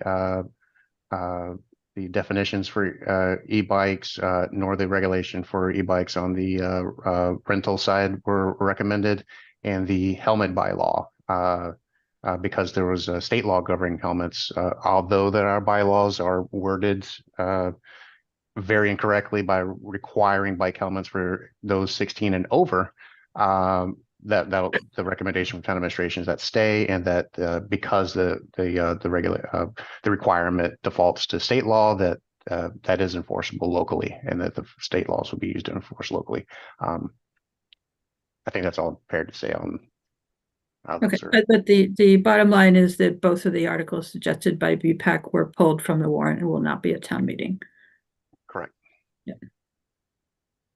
Any comments or questions from commissioners on that? Okay, seeing none.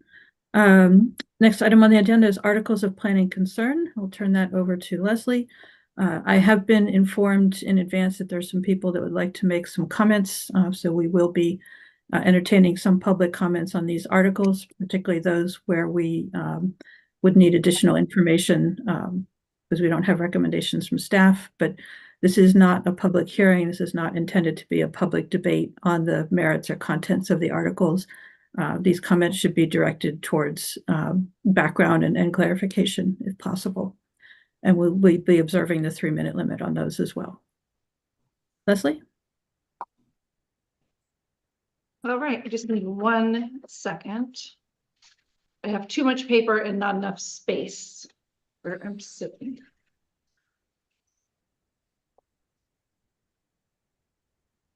Okay, so you have in your packet a chart that Megan and I put together, identifying articles that may be of regional planning concern. Some of them we have identified as a yes, that, on a preliminary review, we think you should support. There are others that have question marks that, need some commission discussion. And then there are others that we have identified as something that you probably should consider not supporting. So the first article is Article 11. This is an article that you've supported in the past. It's to fund town employee housing. It's to fund the professional services of permitting, engineering, and other feasibility. I can hardly see the spreadsheet, so sorry about that. I'm kind of stumbling around a little bit. This is an article you've supported in the past, employee housing for our local government is important to the operations of the town, our region, and we recommend that you vote to support this article again. Do you want me to just run through them or wait to see? Let's run through the first 5 that have a recommendation from staff and then pause there to see if there are any questions. Okay, Article 13 is an article that you have also supported in the past. It's to fund a design for a new public works facility in a much more centrally located area. It could be at Sun Island Road. There's another location out in the industrial area at Shadbush Road. This would help with traffic and safety congestion. Whereas now it's all the way out in Nantucket. This would be on roads that are probably more appropriate to handle those types of vehicles and that level of traffic. Article 14, Newtown Road transportation improvements. This is also an article that you've previously supported. Newtown Road has become an important connector in the Mid-Island for both pedestrians, and there's not a side path or a sidewalk or anything there, as well as vehicular traffic. And we would recommend that you support that article. Article 15 is new. And it pertains to Tom Nevers, debris removal and erosion control. It would be to provide funds for erosion control and dune restoration. It's for professional services, permitting, and engineering. I think preserving our coastline and erosion is something that's of regional impact, and that may be something that you want to consider supporting. And then Article 17.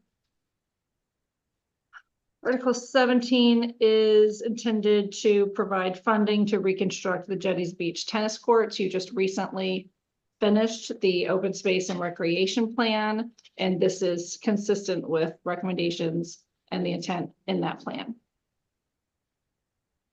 Thank you, Leslie. Commissioners, any questions or comments on those first 5 articles? They all have a yes recommendation from staff.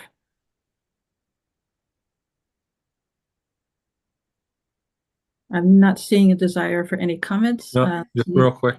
Matt? Just real quick. Sorry, I was muted. Mike, can I ask you a question through Mary, please? Yes. I think it's for you because this is old and it looks new now, but it's not. The Newtown Road transportation improvement.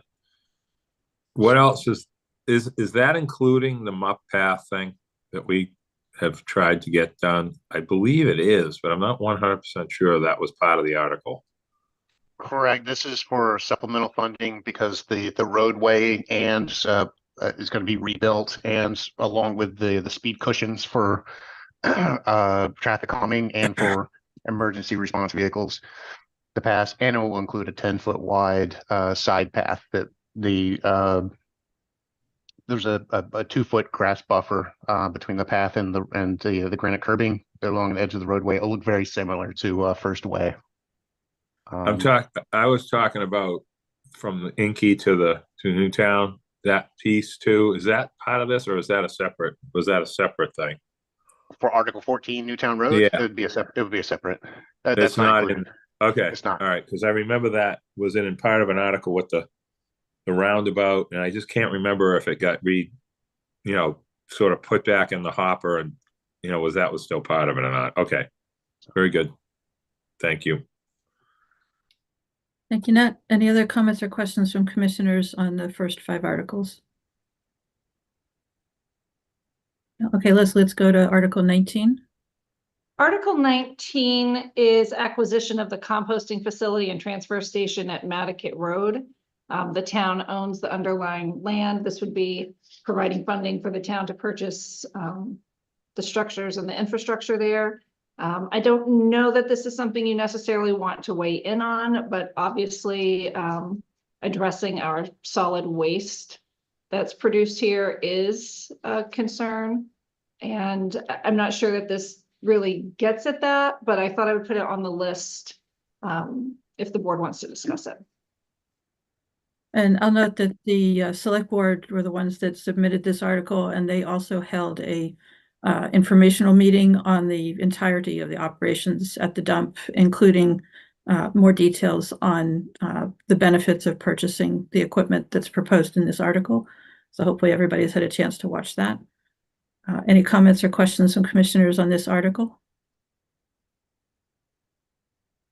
Any feeling about whether we want to make a recommendation? Bert, go ahead, sorry. Yeah. If we don't purchase the buildings and stuff out there, what happens? The waste management's not gonna haul that stuff off island, I don't believe. So I believe that the second option would be to negotiate a new contract with Waste Options, and they would continue to own and operate. There could potentially be other options. I highly recommend the recording of the solid waste session that's available on the town's YouTube channel. It answers a lot of questions. But do commissioners have a feeling about whether we want to offer a recommendation on this article?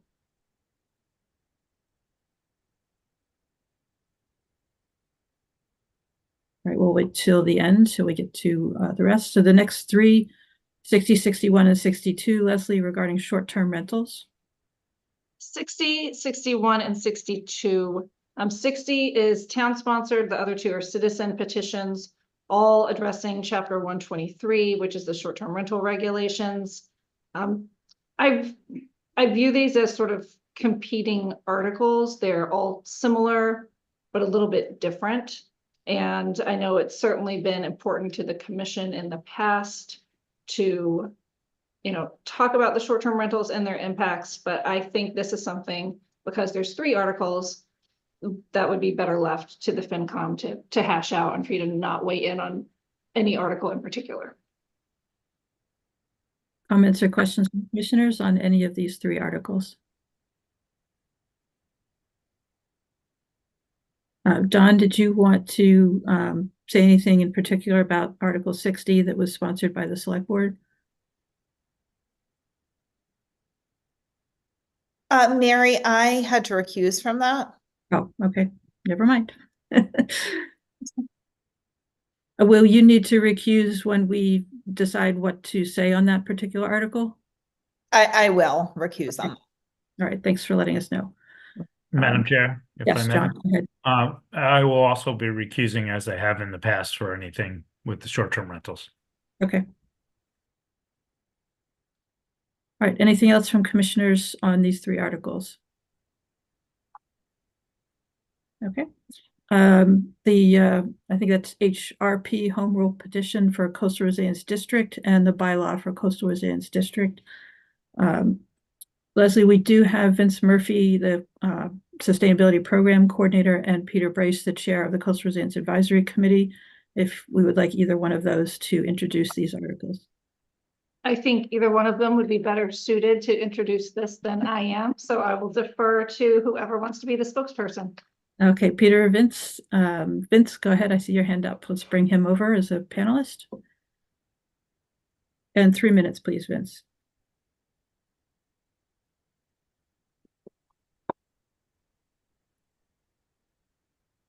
Okay, sorry about that. That took a second to rejoin as a panelist. Hopefully I can restart. I don't think I can start my video. Oh, there we go. Hi, everybody. Okay, so I'll try and be brief and contain my excitement on coastal resilience districts. The basic premise behind this is that it's a funding model. The Coastal Resilience Advisory Committee gave several requirements for this, and we tried to incorporate. In fact, we did incorporate just about everything that they were looking for. They wanted a home rule petition and a bylaw, and that's what we have managed to develop. And they wanted to function, both of those to function at different levels. Basically, it's to try and respond to some of the structure in the coastal resilience plan, but also to try and make it as publicly accessible as possible. The large part of this for the, I say for the bylaw for the sake of argument, and by extension also the home rule petition, is the island-wide. It's called the Islands Coastal Resilience District. In the packet, you rightly say that there isn't a map. There isn't. I'm still having it developed, and I should have it finalized very soon. But it will effectively be an outline of all of Nantucket Island, Tuckernuck, and Muskeget. It'll be all islands, and that'll be the whole district for the big level. This will cover large island-wide community benefit type projects as outlined in the Coastal Resilience Plan. Very large projects. It would be something that would be complementary to capital projects for sake of argument. Then the more frequently used arm of this would be the coastal resilience sub-districts. We can't provide a map on that because we haven't developed it, and we won't until projects are brought to us effectively. So it's not the kind of thing you can develop a map for ahead of time.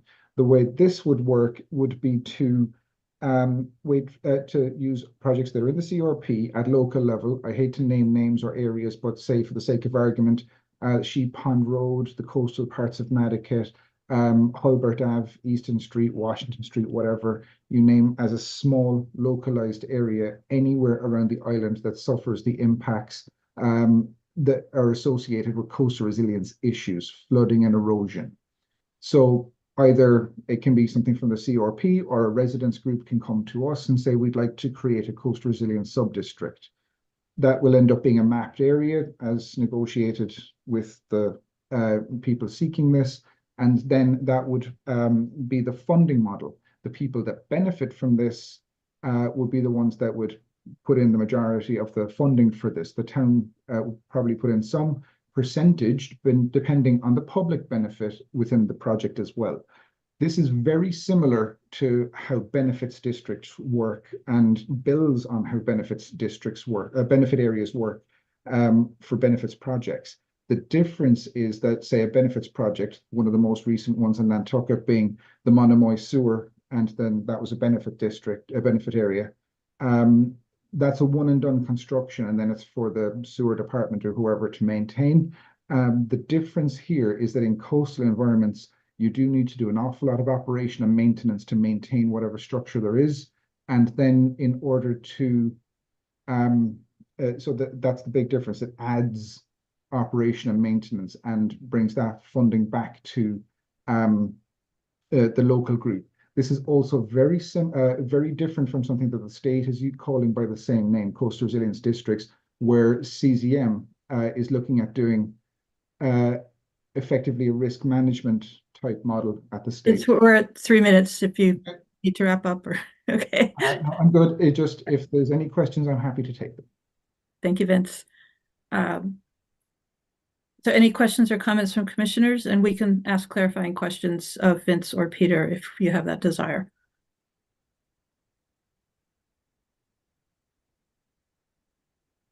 Right. I do have a hand up from Peter Brace.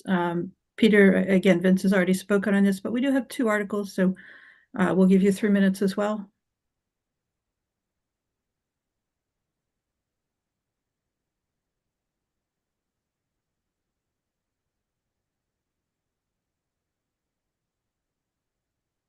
Okay, good evening, everyone. Can you hear me? Yes, thank you, Peter. Okay, just to clarify, and Vince, thank you for taking me out of the game for the first 3 minutes. I appreciate that. You did very well. Just to clarify, the select board came to the Coastal Resilience Advisory Committee with this concept and had us flesh it out and vet it and then advise them what to do. Say, this is what we think. And we set a bylaw. We also set a home rule petition, and back and forth trying to decide how it's going to be. And I thought I would just explain a little bit more about the 2 different districts. Vince explained all three islands in one large district for things that we all use, like steamship authority, the ferries, the sewer beds, our water, everything that everybody uses.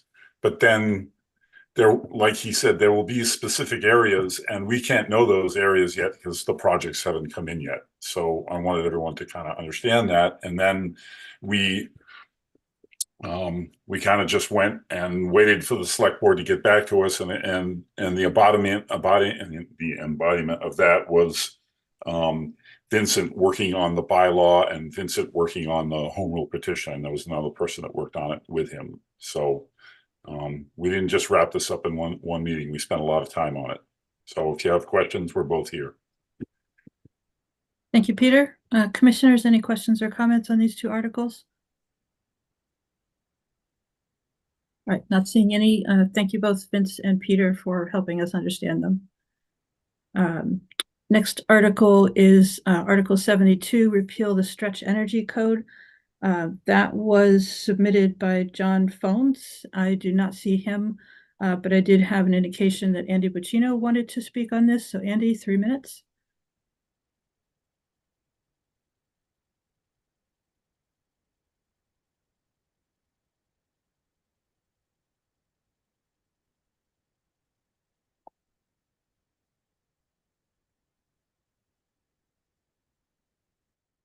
All right, we're bringing Andy over.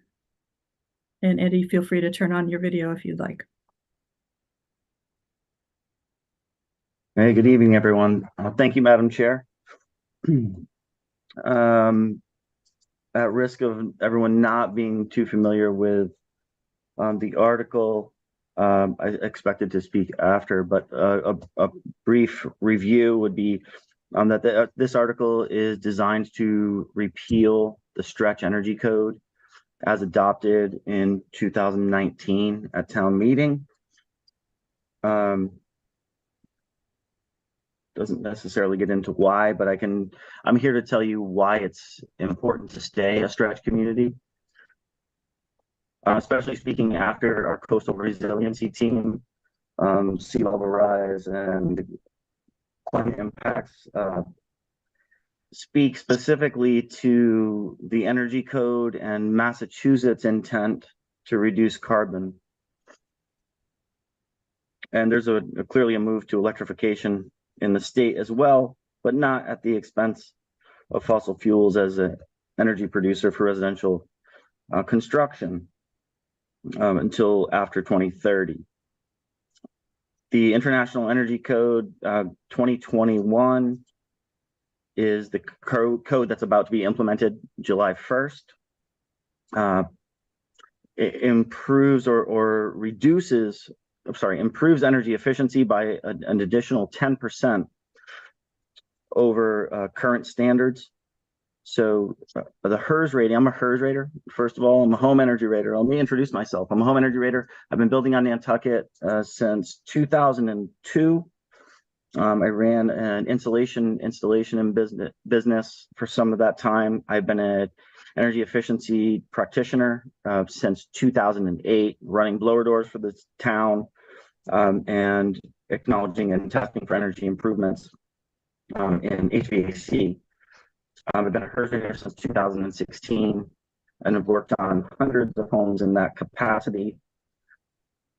So what we're talking about is an upcoming improvement, and presuming that that's what the response was from Mr. Phone's article. And I'm here to say that 10% improvement is a possibility. Since we adopted the stretch code, our average HERS score on the island is a 50. And that was not because of the stretch code. I can say with good clarity that HERS 50 has been the Nantucket standard for about 10 years now. It's not. It has not been a heavy lift for the predominance of builders on the island to build to that level, and they were doing it as a matter of course. So HERS 50 has been the standard and the average for that time. Nantucket's been building with HERS raters since 2012. also. So there's a really good track record of that collaboration between HERS raters and the building community and homeowners as well. One of the important facets of a HERS rating is its capacity to value engineer. And I'm curious, I had forwarded a PDF to Megan and Leslie earlier. I wondered if that could be shared with the group, not necessarily here on screen. Yeah, Andy, we need you to wrap up. It's over 3 minutes. So. Oh, is it already? Okay. There are 190 units that I've worked on that are HERS 45 and less in the past 18 months, including the affordable housing development at 31 Fairgrounds Road, Surfside Crossing, and another 20 buildings here on the island. So there's a great track record of building HERS 45 and better. I'll leave it at that. Thank you, Andy. Any questions or comments from commissioners on this article? Seth? Yes, thank you, Madam Chair. One comment is, it was my understanding at the time that this went into place that having the stretch energy code would allow Nantucket to be eligible for specific state and federal grants that we wouldn't be able to be eligible for otherwise. And if that is indeed true, I would hesitate on making any changes that would restrict Nantucket's funding in the future. I also would ask if we could get Lauren Sinatra's opinion on this. I think she would obviously know a lot about this in her role as an energy coordinator. And I think she is available to consult with us. So I'm asking that we get some input from her, please. Thank you, Seth. I'll go to Joe. Thank you, Madam Chair. I don't know if I want to say that, to repeal it, but I'm wondering if we should take a pause on bringing in the energy code. I'm starting to hear some HVAC contractors, some builders, modular home companies that saying that going, and Andy's right, there are a lot of builders on Nantucket that go over and above the standard. And I think that 45 is going to bring in a lot of ramifications that we don't know. One of the HVAC guys said that, we're going to have mini splits in every room, and then we're going to have, dehumidifications throughout the entire house. And I don't see that as saving money if that's what he has to do. And then again, that goes in the HCC, and every building is going to have these mini splits. I just feel that, and I understand what's coming in the money, but that's great. But is this achievable in a proper method? I feel like we're rushing this a little bit too much. I don't want to be the naysayer not to do this, but I also want to say, can we do it properly? Can we make sure that everyone is being, the systems catch up to what we're doing? I feel like sometimes, at the Builders Association, that they were saying, well, you're going to not be able to do something, and the only way you're going to get it is go to New Hampshire. So I'm feeling like the technology, the installation technology and the standards are moving faster than the technology, the HVAC systems, the heating system. And I know that they're really kind of concerned. And the modular home company said he's basically SOL as far as July 1st. And so I really just want to say, should we just wait and take this, one more year? And I don't know the ramifications. I haven't vetted this out. I've just heard this within the last week. So I'm a little in my heels on this one, but I think we may want to take a pause or investigate it, bring in the Builders Association, do a roundtable with all the parties involved. Thank you, Madam Chair. Thank you, Joe. Nat? Yeah, Madam Chair, am I allowed to ask Andy a question? Or Yes. Is that okay? Okay, because he knows, more about the details.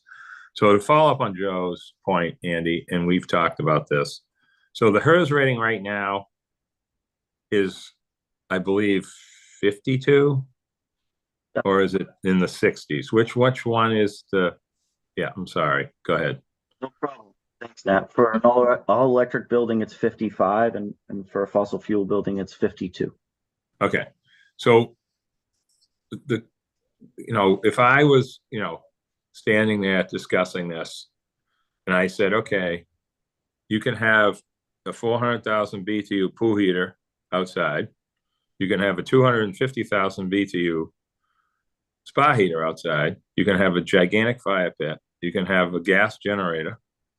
You can have your Blaze cooking system that is absolutely amazing if you ever saw one. But you can't have a cooking stove in your house, or you're going to get dinged. Forget about having a hybrid HVAC system like I have and inflow heat in your concrete with foam, with your house like a foamed Yeti cooler, but yet you get dinged because you have gas. That's where the problem is with all this. We can build houses so tight and so efficient, but there's a punishment to have fossil fuel that's efficient because we just kind of want to get rid of fossil fuel, but yet at the same time, we're really talking about an efficient house. And I think that we've reached that sort of pinnacle now. I mean, as you know, I've talked to you before, we still don't know what a building envelope is. We haven't really figured that out, and I'll agree to it. There's still holes poked in roofs. And I think we, as Joe said, a pause, and I know that ramifications of pulling out of the stretch code completely and having to basically come up with our own rules, which we kind of know what they should be already. But there has to be a way to have a reasonable HERS rating and blow a door test that doesn't punish somebody wanting to have hydronic heating in their floor, which is beautiful, and having a hybrid house with heat pumps and air handlers off your boiler when it's really cold. You know what I mean? You know how the systems work, so I don't have to tell you. So that's why I'm saying that. I'm not going to get into a long debate, but that's where the problem is headed. So now, did you have a question for Andy? He kind of knows that that's a question with a statement. He knows. If I could respond to that question statement. Briefly, please. No problem. Now, you said that the instructive word there is efficiency, right? Yeah. So that's the target, and the more efficient the building, the less burden it is on the infrastructure in general.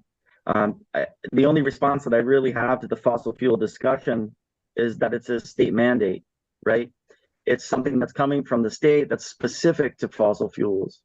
And so they've built this transition into the code.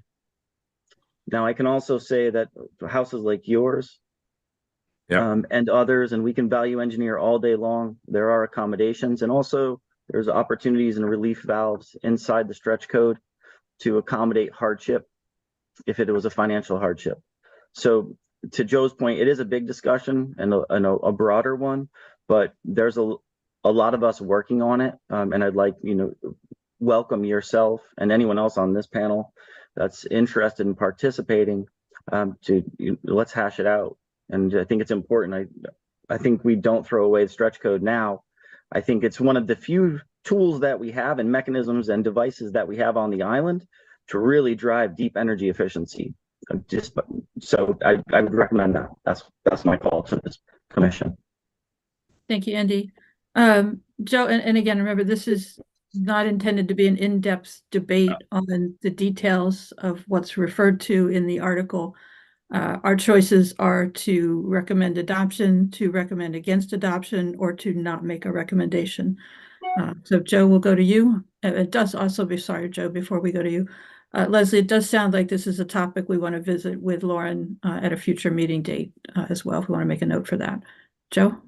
No, I thank you, Madam Chair, and I agree. I don't want to get in the weeds as well, and I'd love to have a conversation on the side with Andy. But no, he did bring this gentleman down to the Builders Association. I thought it was a really good conversation, but I felt that there should have been more in depth. And I think, Andy, you're doing a really good job pressing this. I just want to be investigating more, and I thank you, Madam Chair, for recommending this to be put on later. So. Thank you, Joe. Okay, any further comment on this article at this time? All right, not seeing any, we'll go on to the next article, 77. That was sponsored by Val Oliver. I do not see her in the public. So Leslie, if you want to review that article briefly. Yeah, and just back to the previous article real quick. I do have an email from Lauren that was solicited by the town manager in terms of asking for some assistance with analyzing that article. And she does not recommend repealing the stretch code. She's very supportive of green communities and what comes with that. So Thank you. if you- I didn't mean to cut you out of the discussion on that article. Thank you for jumping back in. Okay, so where are we? 77, withdraw from the good neighbor agreement. This has to do with the wind farm. And town council has already stated this is a non-binding article that town meeting can't compel town administration or the select board to take actions that are within their jurisdiction. I didn't know if this was something you all wanted to talk about, maybe as a larger issue of encouraging this type of alternative energy or not. And this kind of goes along with Article 78, which has to do with requiring a town meeting vote before offshore wind power is pursued. So 78 was also sponsored by Val Oliver. So the staff recommendation is not to support these articles. Any comments or questions from commissioners? Seth? Thank you, Madam Chair. And I don't personally support either of these articles, but I think in this case, since neither of them are going to have any effect, whether they pass or not, it's not necessary to make any recommendation at all as a commission. We could just let them essentially go to their own death and go from there. That's my thoughts on this as a commissioner of a regional planning authority. They're not going to affect our region at all either way, so let's just not say anything. Thank you. Thank you, Seth. Other comments? All right, seeing none, can we scroll down to the next page? And then we'll come back and determine what our recommendations are. All right, and Madam Chair, I think that's an excellent suggestion from Seth to just let those go. The next article, 79, that's a home rule petition for the housing bank real estate transfer fee. This has been ongoing for several years, many years, and the NPDC has previously supported this legislation.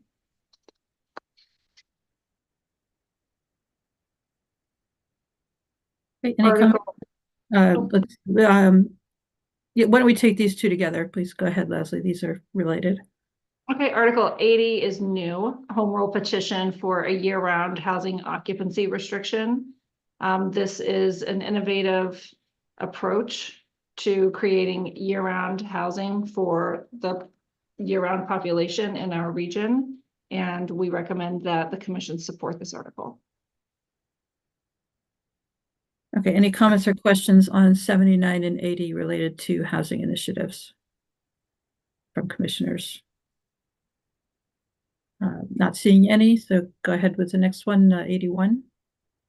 81 is also related to housing. It's a home rule petition. It would allow the sewer commissioners to waive certain fees associated with sewer connections for year-round housing units.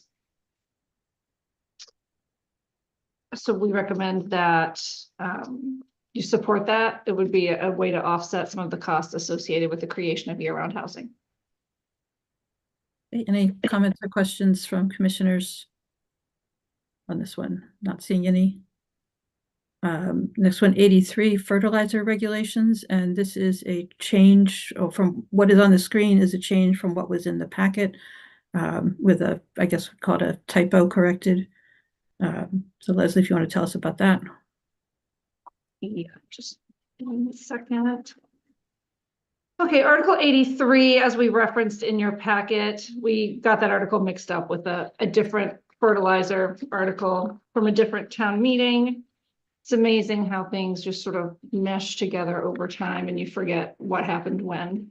So anyway, the commission has in the past supported 83 as written, and we would recommend that you support that again.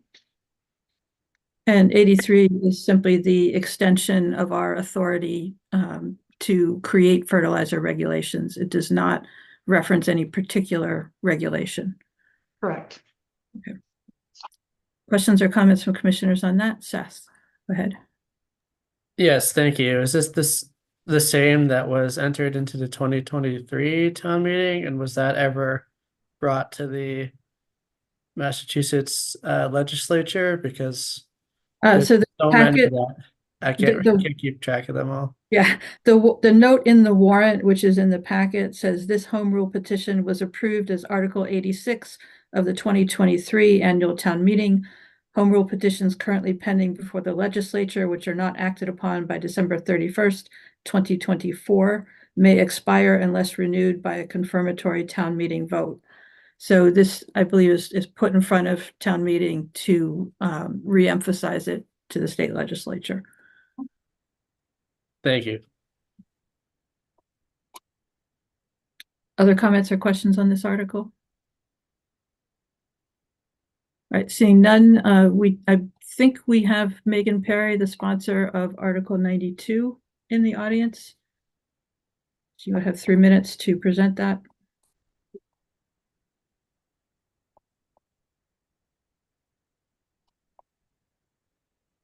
I'm not 100% sure that we have Megan, so please use the raise hand feature.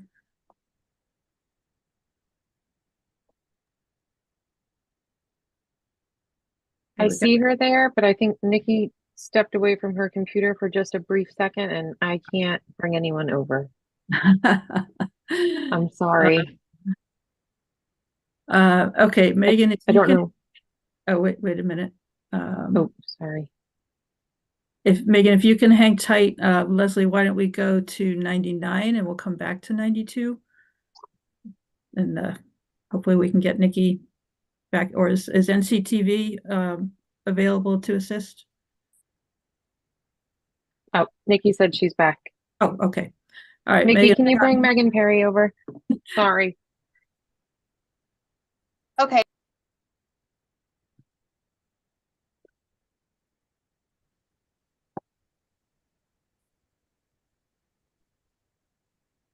Megan, you're welcome to share your video if you would like to, and we'll give you 3 minutes here.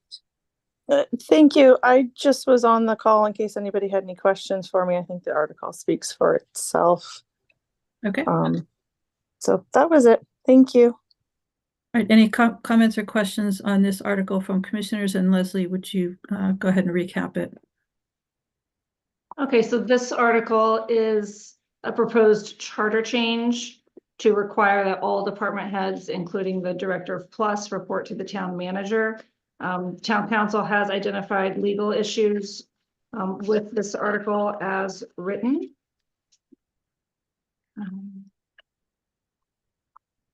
That's going to recap. Okay, any comments or questions from commissioners on this article? All right, if there are none, we'll go on to 99. Leslie? Could I ask a quick question? Might it be possible to get a copy of town council's concerns emailed to me, please? That would come from town administration. So I would suggest you ask. We're only do I need to the information ask, we've gotten from them. so do I need to ask the town manager for that, or do I need to ask the planning director for that? I'm just confused. I believe it'll be the town manager. The town manager. Okay, I will do that. Thank you so much. Really appreciate it. You're welcome. Okay, let's back to you for 99, and we can put them back in the audience. Right. Article 99 is a real estate acquisition article for 75A and B and 77 Bartlett Road. This article, although multiple municipal uses are identified, the primary purpose is to acquire land to install a sewer pump station to extend the sewer into the needs area. I think this is of regional impact because keeping our, surface waters and groundwaters from being polluted with septic systems, especially in areas where there are poor soils and environmental constraints is important. So I would recommend that the board support this one, the commission, excuse me. Any comments or questions on this article from commissioners? Right, seeing none, Leslie, can we take 100, 101, and 104 together? Or are they different enough? I guess they probably are different enough. I'm just looking at them. Let's do 100, 101, and then we'll pause for questions and then finish with 104. 100 and 101 is an acquisition and disposition article for paper streets in the Myacomet Park area. For anyone who's not familiar with Myacomet Park, it's an area at the end of Myacomet Road, between the end of the road and the beach. The town has been working with the land bank on a project to consolidate those paper roads into adjacent land bank owned parcels. This would, create more consistent open space and access to the open space in that area. And we're recommending you support it. Comments or questions from commissioners? All right, seeing none, let's go on to 104. 104, this is a disposition article, and this relates directly to the work that you're doing on the Wallwinnet side path. There's a parcel at 15, I believe, 15 Wallwinnet Road. That's a very small triangular piece of land that's wedged between Wallwinnet Road proper, a side spur of Wallwinnet Road, and an unnamed way across the front. And some land would be needed from this property to advance the Myacomet side path, and being able to have some flexibility to possibly convey some of the surrounding roads that aren't used by the general public to this property owner would be a good negotiating tool for the town to have, and it would advance the commission's work. So we recommend that you support this article. Questions or comments from commissioners on this article? Right, if there are none, so we have a number of different directions here. What I think I'd like to do is separate these into the yeses, the nos, and the question marks. Would somebody like to make a motion to recommend the articles consistent with staff's positive recommendations? So that would be 11, 13, 14, 15, 17, and where did we end up on? Oh, there it is. Okay. 79, 80, 81. I believe, sorry, I have to move my screen around. 83, 99, 100, 101, and 104. Do we have a commissioner who wants to make that motion, or do we want to have any further discussion? Or does anybody want to do something different? So moved, Madam Chair. Thank you, Seth. Bert, are you waving to second? No, I was trying to make the motion, but you didn't write. Okay, so we have a motion made and seconded to adopt the recommendation of staff for those articles I just listed where the recommendation is positive. Any further discussion on that motion? All right, we'll do a roll call vote. Seth Engelborg, Aye. John Holgate, Aye. Wendy Hudson, Aye. Dave Iverson, Aye. Bert Johnson, Aye. Nat Lowell, Aye. Gary Rector, Aye. Joe Topham, Aye. John Trudell, Aye. and Mary Longacre, aye.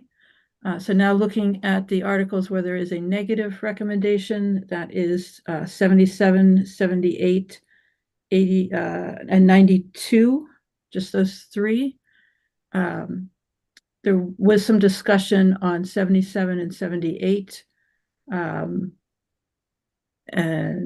I don't know if the same applies to 92, but what would commissioners like to do about any of those three articles? We could take them together as recommended, not to support, or we can take them separately if there are individual feelings about changing that. Madam Chair, I'll put a motion together and try and see if this works, to take them all together. And do what, Joe? Just to vote them down, just say that we agree with the staff. Okay, so we have a motion to support staff's recommendation not to support Articles 77, 78, and 92. Do we have a second for that motion? Second. Second. Okay, I'll give Nat the second there. I think I heard him first. And it looks like we have comments. Barry, go ahead. Yeah, I just would probably ask that Joe and Nat maybe change the motion a bit. I want to honor what Seth said earlier about 77 and 78, which I think was an appropriate response to it. In regards to 92, I'd rather treat that separately. And there may be additional information that this board will want to enter into. So I'd just like to throw that out for consideration. Thank you. Thank you, Barry. And Seth, you also have a comment? Yes, and I can probably get into one sentence given what Barry just said, but I agree completely. And I think that 92 has a specific legal ramification on NPDC where the others don't. So I would support no comment on 77 and 78 and no motion on 92. Thank you. Okay, Joe, do you want to modify your motion or you want to stay with the no on all three? I'm going to stick with a no and see how it flies. That's why I said I'll try, see what happens. Understood. So other commissioners commenting on the motion to not support all three articles in conjunction with staff's recommendation. All right, so on that motion, which is not the end of the discussion, but simply the disposition of the motion, to voting not to support Articles 77, 78, and 92 in accordance with staff recommendation. Seth? Oppose. And Megan or Nikki, I hope you're keeping careful track of this. Yes. Dawn? Aye. Wendy? Aye. Dave? Aye. Bert? Aye. Nat? Aye. Gary? Aye. Joe? Aye. John? Aye. And Mary, aye. So I believe that's 9 in accordance with the motion and 1 opposed. Mhm. So that motion carries. Any further discussion? I said it wasn't ending the discussion, but that was a pretty clear motion. So I'll go back to you, Seth. Is there anything else you want to say? No, thank you, Madam Chair. I respect the commission. Okay, so now we have the items, Articles 19, 60, 61, 62, and 67, 69 and 72, which did not have a specific recommendation from staff. Let's try and deal with 60, 61, and 62 as a block, knowing that John Trudell and Don Holgate are recused from that discussion because it's about short-term rentals. Do we have any motions from the commissioners on how to respond to those articles? The option would be to support the article, to choose one or more of them to support, to not support any of them, or to make no recommendation. Nat? Yeah, thank you, Madam Chair. I'm going to take a quote out of Seth's book on this one. This is all being vetted at FinCom. We had the zoning one the other night, and we have it continued. I mean, it may be better to just let these go further in PNDC. I mean, you could make all kinds of cases that there's an effect on the whole community. If I wanted to start talking about renting in general, and it's the whole island is affected. So, I mean, it depends on how you look at it. But as far as a recommendation, I don't think I wouldn't be prepared to give a recommendation for 3 articles from this commission right now, a definitive one. But I think the discussion about whether we should weigh in or not is the key on this one, on these 3, excuse me. And what Leslie said at the earlier part about the town one and the differences between them, I think that's extremely important as well. Okay. Barry, do you have a comment? Yeah, on 60, 61, and 62, I would probably advise the commission to wait and see what begins to happen with the FinCom. I mean, we can always weigh in later if we need to, but I think that would be a prudent thing. And I just want to put a side note in that The only reason I agreed to go with the rest of the commission on that last vote was because I didn't want to lose the particular one, the bylaws being proposed by Megan Perry. I needed to make sure that somehow we were going to interact on that one. Thank you. Thank you, Barry. So either Barry or Nat, do you want, Leslie, do we need a motion to not make a motion? To not make a recommendation, I guess, or do we simply pass them over for lack of a motion? Is that a better way to handle it? Well, it depends on what you want to do. I think if you want to continue them for future discussion, if needed, you should do that. But if you're prepared, if someone's prepared to make a motion that the board, that the commission not comment on them, then I think someone should make that motion. So I think you should dispose of them definitively one way or another, either continue them or have someone make the motion to not weigh in. Okay. Barry, do you have a motion of I'm going to give you two motions at this point, but we'll start with the first one. On Articles 60, 61, and 62, I'm going to ask that the commission delay a response on that and bring this back up at a future meeting. Okay, do we have a second for that motion? Second. I like Bert, that. you the second. I think Bert beat you to it there, Nat. It's okay. Any further discussion on that motion? Seth? Yes, thank you, Madam Chair. Would Mr. Rector be able to provide some clarity on what future meeting means, like any type of potential timeline? I would appreciate that. Thank you. Thank you, Seth. Barry, do you have anything in mind? Yeah, I do actually, but it's going to be dependent upon the FinCom and what testimony they bring in and kind of what they all decide would be would be kind of where as a town we're going to go.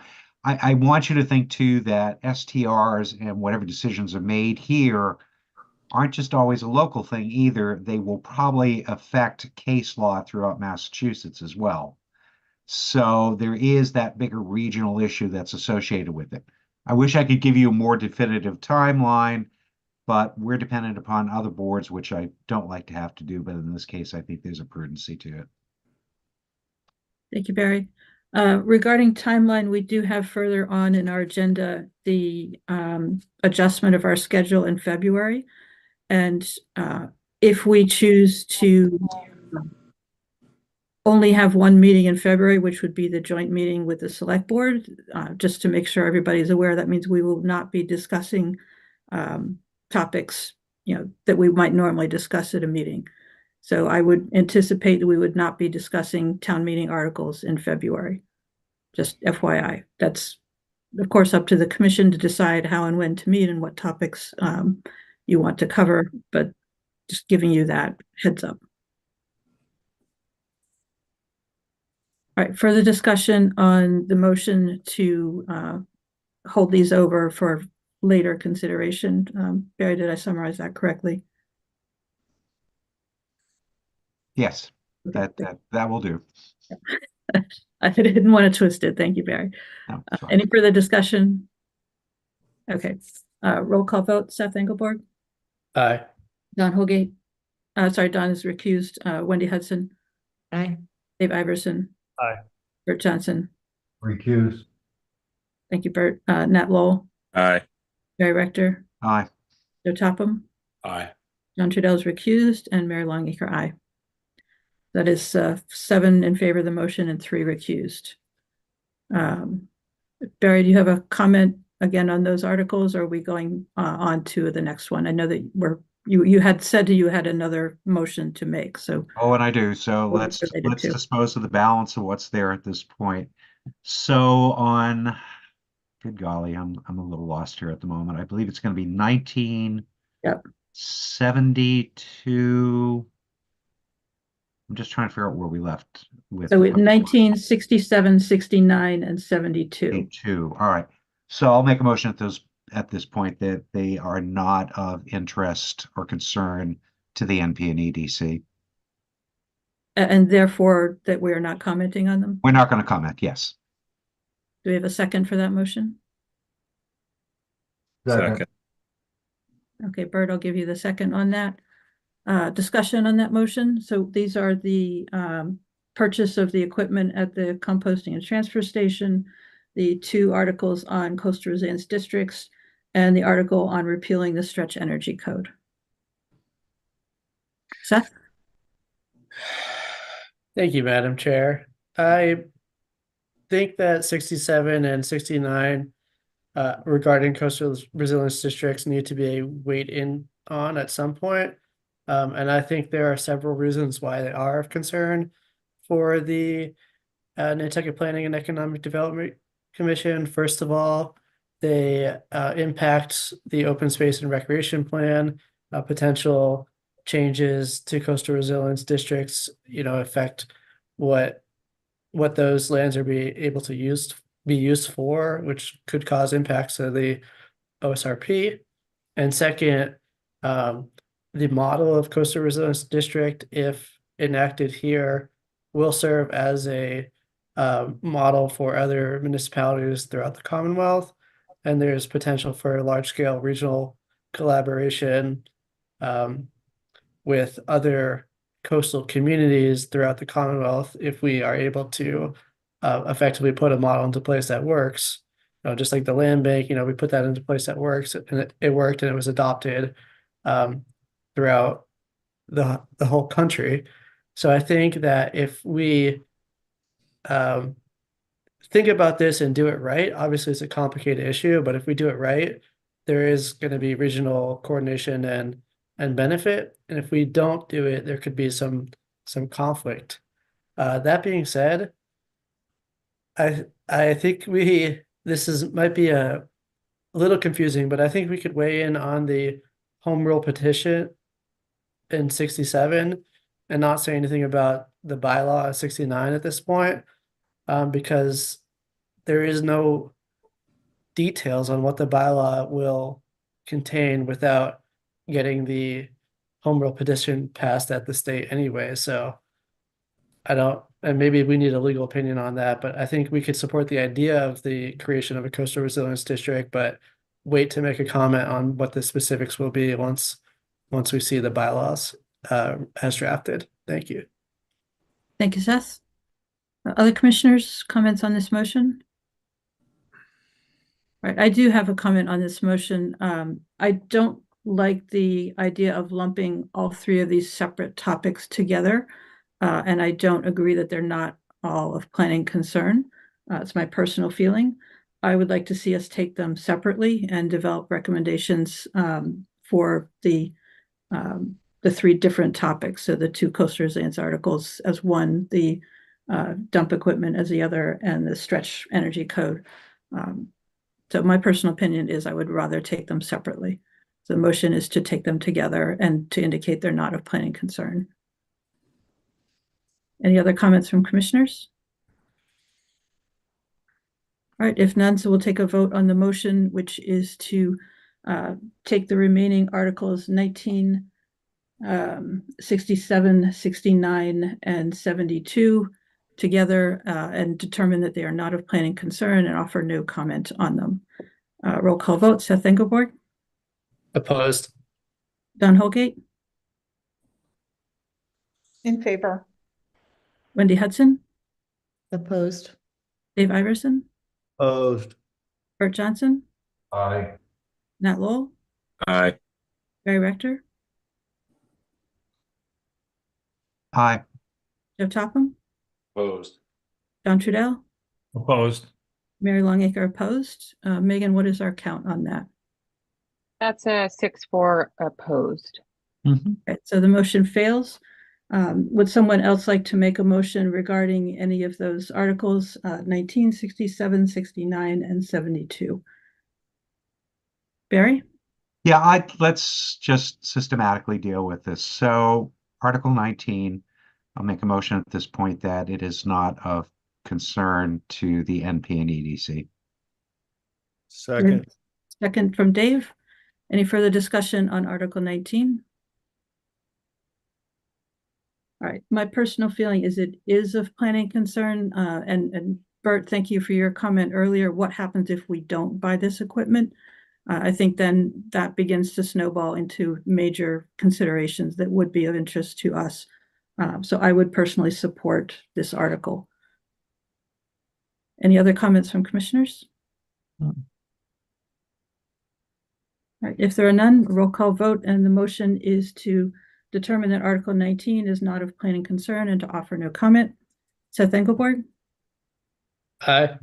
Don Holgate, Aye. Wendy Hudson, I guess opposed. Dave Iverson, Aye. Bert Johnson, Aye. Nat Lowell, Aye. Barry Rector, Aye. Joe Topham, Aye. John Trudell, Aye.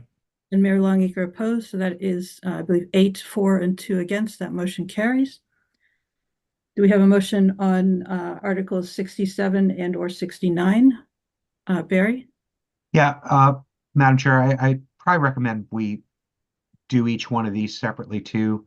Sure. 69 doesn't have a map developed, and there may be some question marks on that.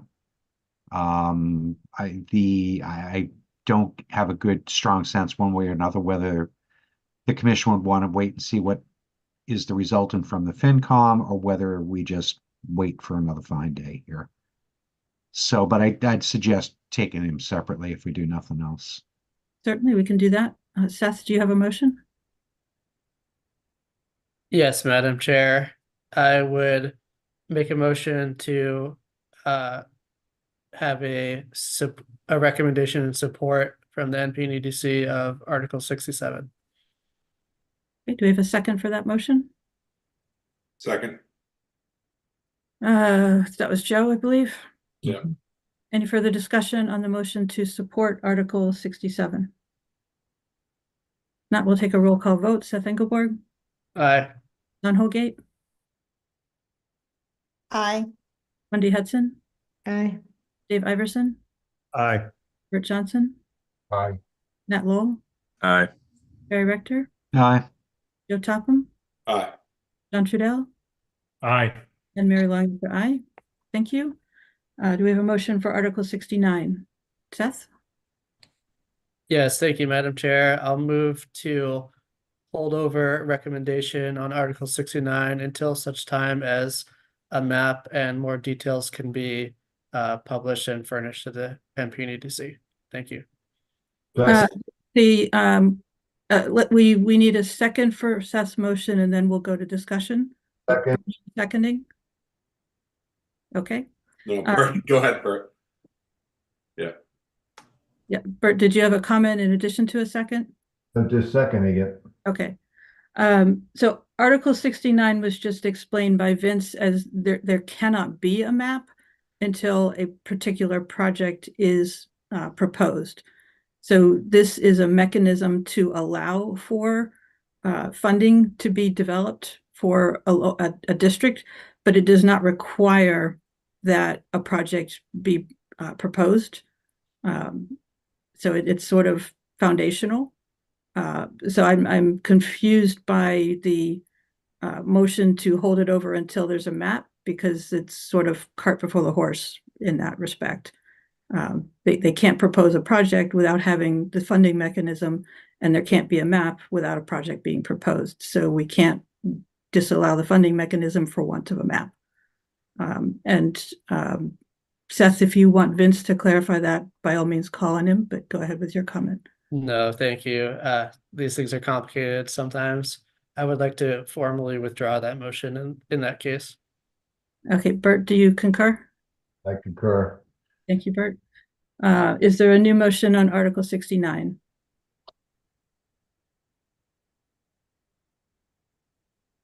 All right, I will make a motion to support Article 69. Does anybody want to second that motion? Second. Thank you, Seth. Any further discussion on Article 69? All right, roll call vote. Seth Engelborg, Aye. Don Holgate, Aye. Wendy Hudson, Aye. Dave Iverson, Aye. Bert Johnson. Bert, I'm sorry, I didn't catch that. Was it? I'm not getting any audio from you, Bert. Oh, I'm not muted. No, yeah, I can hear you now. Aye. Thank you. Nat Lowell, Aye. Barry Rector, Opposed. Joe Topham, Aye. John Trudell, Aye. and Mary Longacre, aye. So I believe that was 9-4, a positive recommendation and 1 opposed.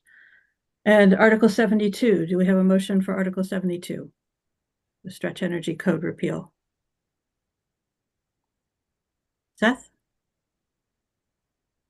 Thank you, Madam Chair. I'll make a motion to have the NPNEDC submit a negative recommendation for this Article 72. Thank you, Seth. Do we have a second? Second for discussion, Madam Chair. Thank Didn't you. we discuss having Lauren come back on at our next meeting? Or what did we talk about there? Leslie said that she had a letter from Lauren. Leslie, do you want to recap that for us? And hopefully that's still at hand.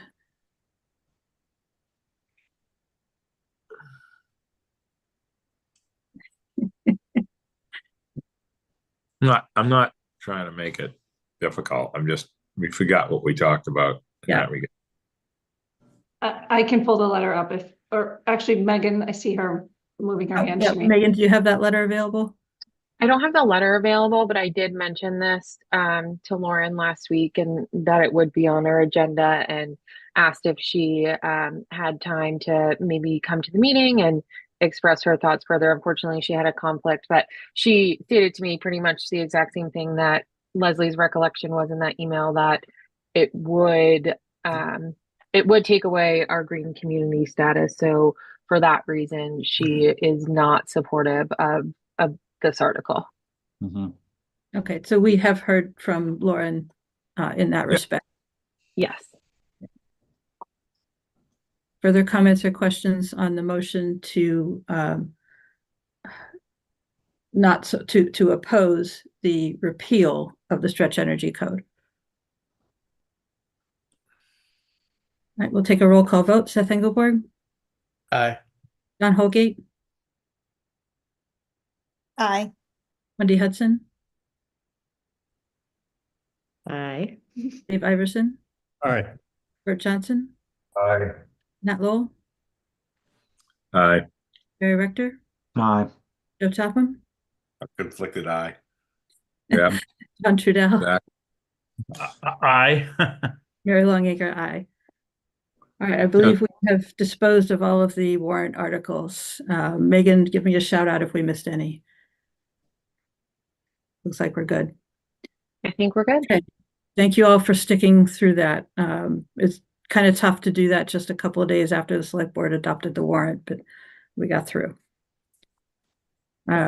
Next item on the agenda is to authorize the chair to sign the 2024 District Local Technical Assistance Fund contract. Leslie, do you want to introduce that? Sure. The DLTA contract is something that is awarded to the NPDDC annually because of our status as one of the 13 regional planning agencies. Last year, we received a supplemental amount that we are also receiving this year. So our base DLTA contract is for $50,000, and the supplemental amount is just over an additional 33 for the total amount to be around $83,000. And that fund has to be used for very specific things related to housing or planning for growth. So I recommend that you execute the contract. Or authorize the chair to sign, yes. Authorize the chair to, yeah. All right, any comments or questions from commissioners? Not, we'll take a motion to authorize the chair to sign the 2024 District Local Technical Assistance Fund contract. So moved. Thank you, Nat. Thank you, Bert, for seconding. Roll call vote. Seth Engelborg, Aye. Wendy Hudson. Excuse me, did we lose Dawn? She said she lost her connection, Madam Chair. So we lost Dawn a few minutes ago. Wendy, I think we heard the aye from you already. Okay. Dave Iverson. Aye. Bert Johnson. Aye. Nat Lowell. Aye. Barry Rector. Aye. Joe Topham. Aye. John Trudell. Aye. Mary Longacre, aye. Thank you. Okay. Next item on the agenda, ongoing discussion enabling legislation, including the following topics. I will pause and take the temperature of the commission. We're almost 3 hours into the meeting. If anybody wants to propose a postponement, certainly welcome that suggestion, and we can see what the commissioners think. Otherwise, we will continue. Continue is fine. Okay. Continue is fine. All right. Well, So, I'm one person, but well, and if nobody says anything else, Wendy, you had your hand up for a second. Well, I'm in France, so it's almost 2 a.m. So I was all for that postponement, but I'm a team player so. We appreciate it. Yeah, Sure. thank you, Yes. Wendy. And are jealous. You should have invited us there to meet. Yes. Next time. So the topics on the agenda are the membership composition, the term length, the term limits, and a discussion of next steps. I had thought that we would start with the planning board. There was a suggestion that we could consider our previous, sorry, I'm having a hard time coming up with words 3 hours in, but we had previously settled on 3 planning board members and potentially 2 alternates. There was a proposal to either increase that to all 5 planning board members and increase the membership count to 15, alternatively to remain at 3 planning board members with no alternates, and of course other options are available. So if we want to start with that topic, that would be a good place to go. Barry? Yeah, Madam Chair, I'm going to go back to Mr. Lowell for a second. I think he's right. After 3 hours, I formally put a motion in at this point that we delay this for 1 month's worth of time. And I'll give you a rationale in a second. Right, Barry, sorry, Nat, did I misunderstand you? no, thought I was saying everything's fine, but I'm sorry. I was saying everything's fine, Barry, but I didn't. I was just me. I was just answering the question. All right, so I've There's nothing on tonight, Barry. Well, the Bruins are on, but I mean, there's no football or anything. Okay, so Seth, you have your hand up? Yes, it is not about the specific question you asked regarding planning board members, but it is of this topic generally. Will you provide me some latitude? Yes. Okay. So first of all, thank you for all the work of the staff who, are coordinating this difficult process. And I didn't ignore your emails because I didn't have opinions or anything, but I think we need to zoom out and think about this sort of at a larger scale, and the intensity and the technical requirements of what we're trying to do might be beyond the in-house expertise that we have here. So I understand I think it's been a very collaborative process to get all the sectors in place and the membership roster. But when we get into the technical considerations of how is turnover going to happen, how's appointment going to happen, I would strongly suggest that we seek some outside assistance from consultants or other agencies who have experience in this type of government planning. That is my personal opinion here. It's not a reflection on anybody within Plus's technical expertise. It's not a reflection on anyone within NPDC Commissioner's technical expertise. I'm just trying to say this is a very complex issue, and it might benefit from having some outside assistance. Thank you. Thank you, Seth. I appreciate that perspective. Anyone have further comments on Seth's comments?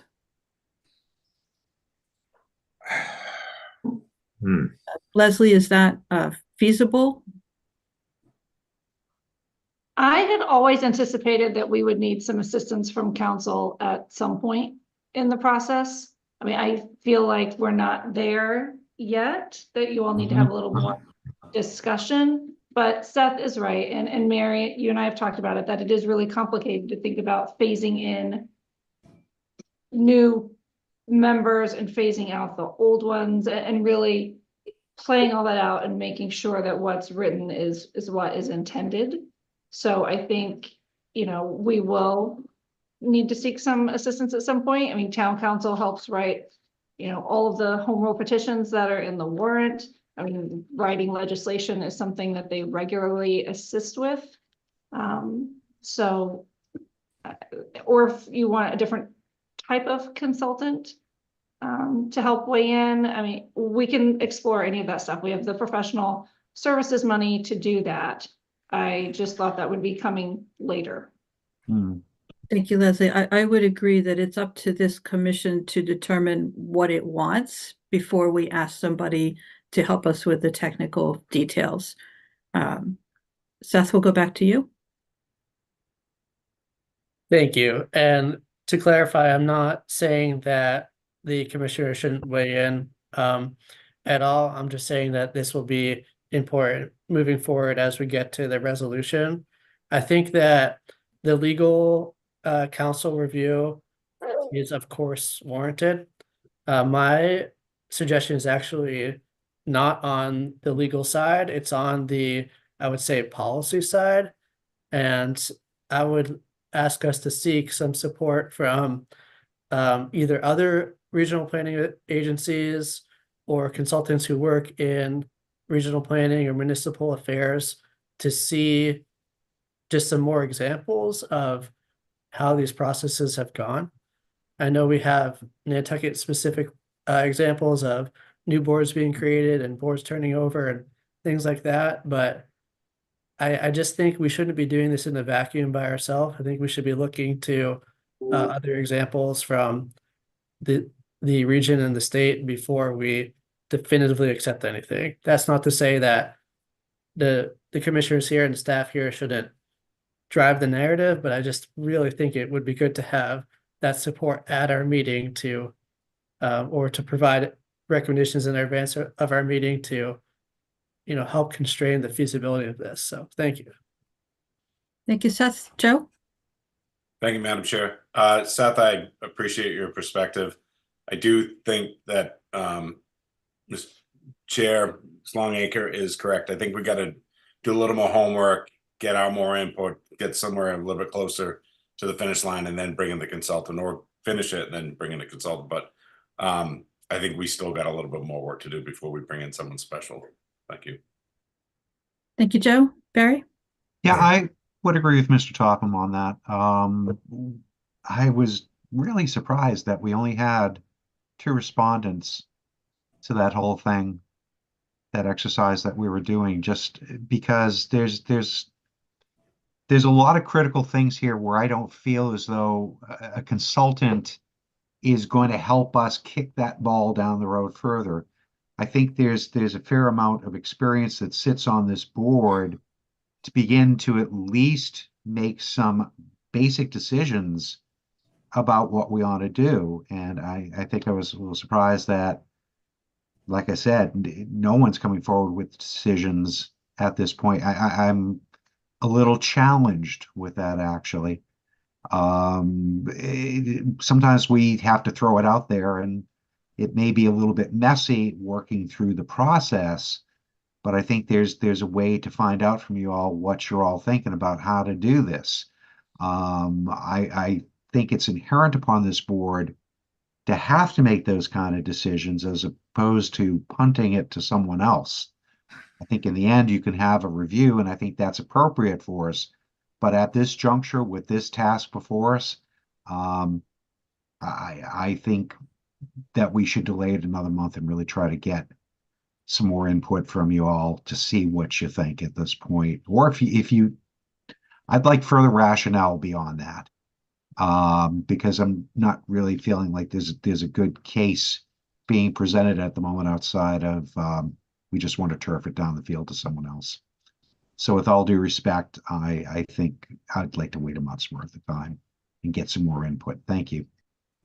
Thank you, Barry. That we were not requested to return that questionnaire, so I'm not sure where the confusion happened. It was not sent out as homework. It was, I understood it as a study aid, if you will.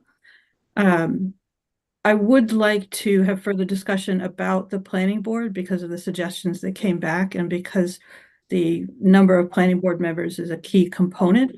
I think we do need to move forward on that issue. So I'd like to return to that topic in the discussion. Nat? Yep, I'll return to that. Just on the consultant part, that was a little bit of a Tim Wakefield knuckleball, Seth. I wasn't expecting that. So I have to think a little bit. I am consultant to death right now to steamship and other things. I see no. I mean, there are times where they're helpful, but we would have to tell them what to do. Like, we're not going to be regulatory. There's certain things they would have to have all set to give us any kind of help. That's how I see it. Just a quick answer. But back to the planning board member thing, I think we all agreed to 3, as I recall, Mary. Where we left it was 3 planning board members with voting seats and 2 alternate planning board members. Right. Yeah. And I think the alternate thing needs to be, eliminated. I don't see no reason for that. It's just more confusion. And I believe that the terms thing is irrelevant. I think the planning board member term should be similar to or the same as other boards' appointments to this commission. So in other words, it would be every year we would just reappoint the same people or whatever we wanted to do at planning board. Doesn't have to have anything to do with the terms of the member itself. I think that's just adding more sausage to this planning board issue. Should be just the 3, and they appoint every year, just like Concom, just like Housing Authority, just like the county commissioners.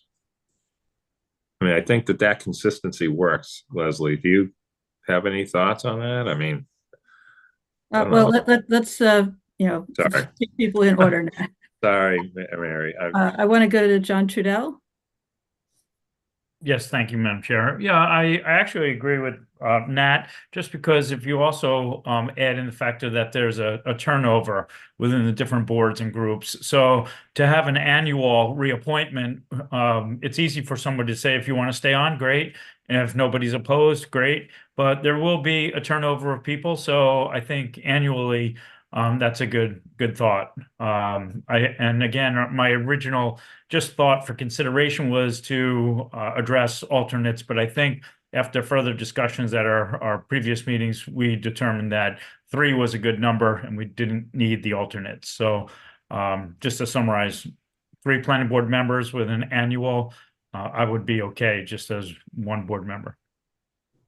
Thank you, John. Joe, you did have your hand up, and I want to make sure we hear from all of the planning board members. Did you have a comment you wanted to add? Sorry, mine automatically came up with the timer I'm seeing. So I agree to the 3.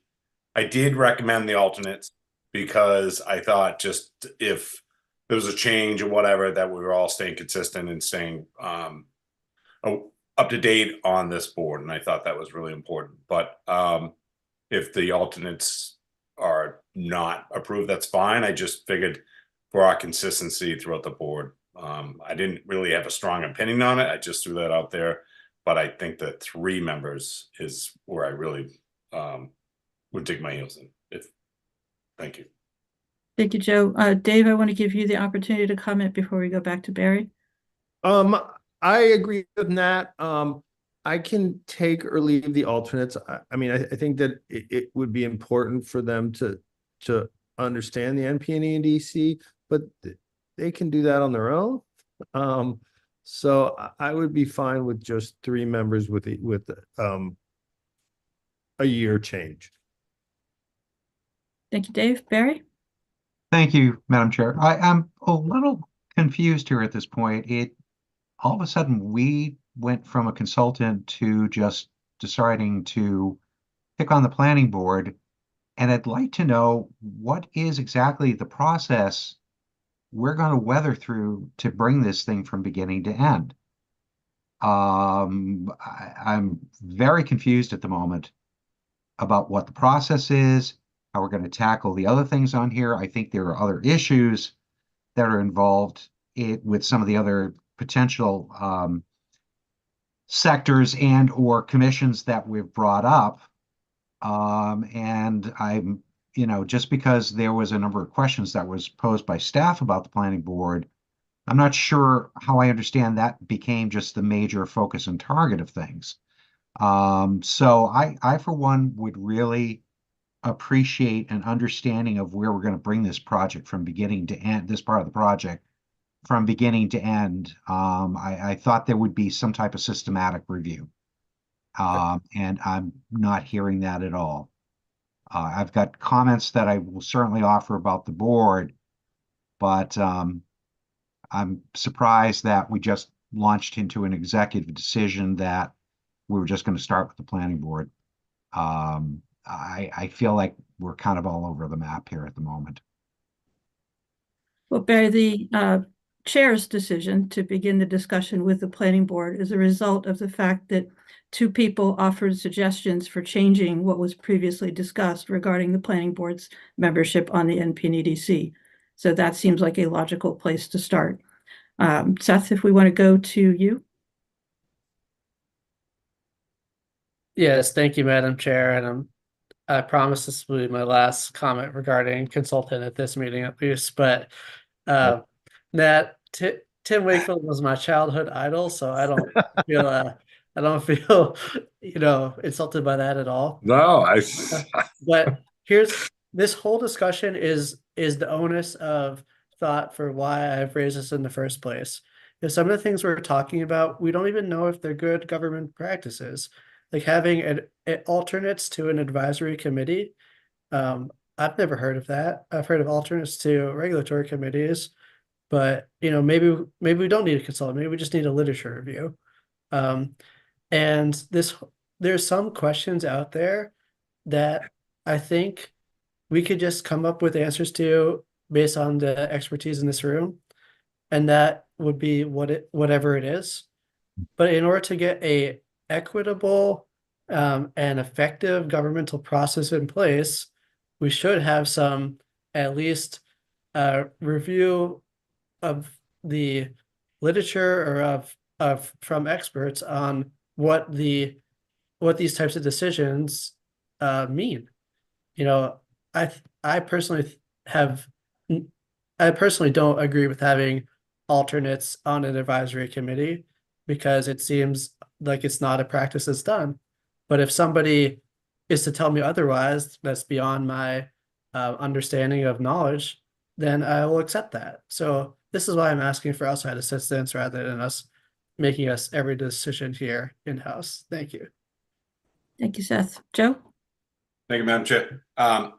Yeah, I would not be offended if I was one night a panelist and then we vote and I'm, three other members want to step up and I become an attendee.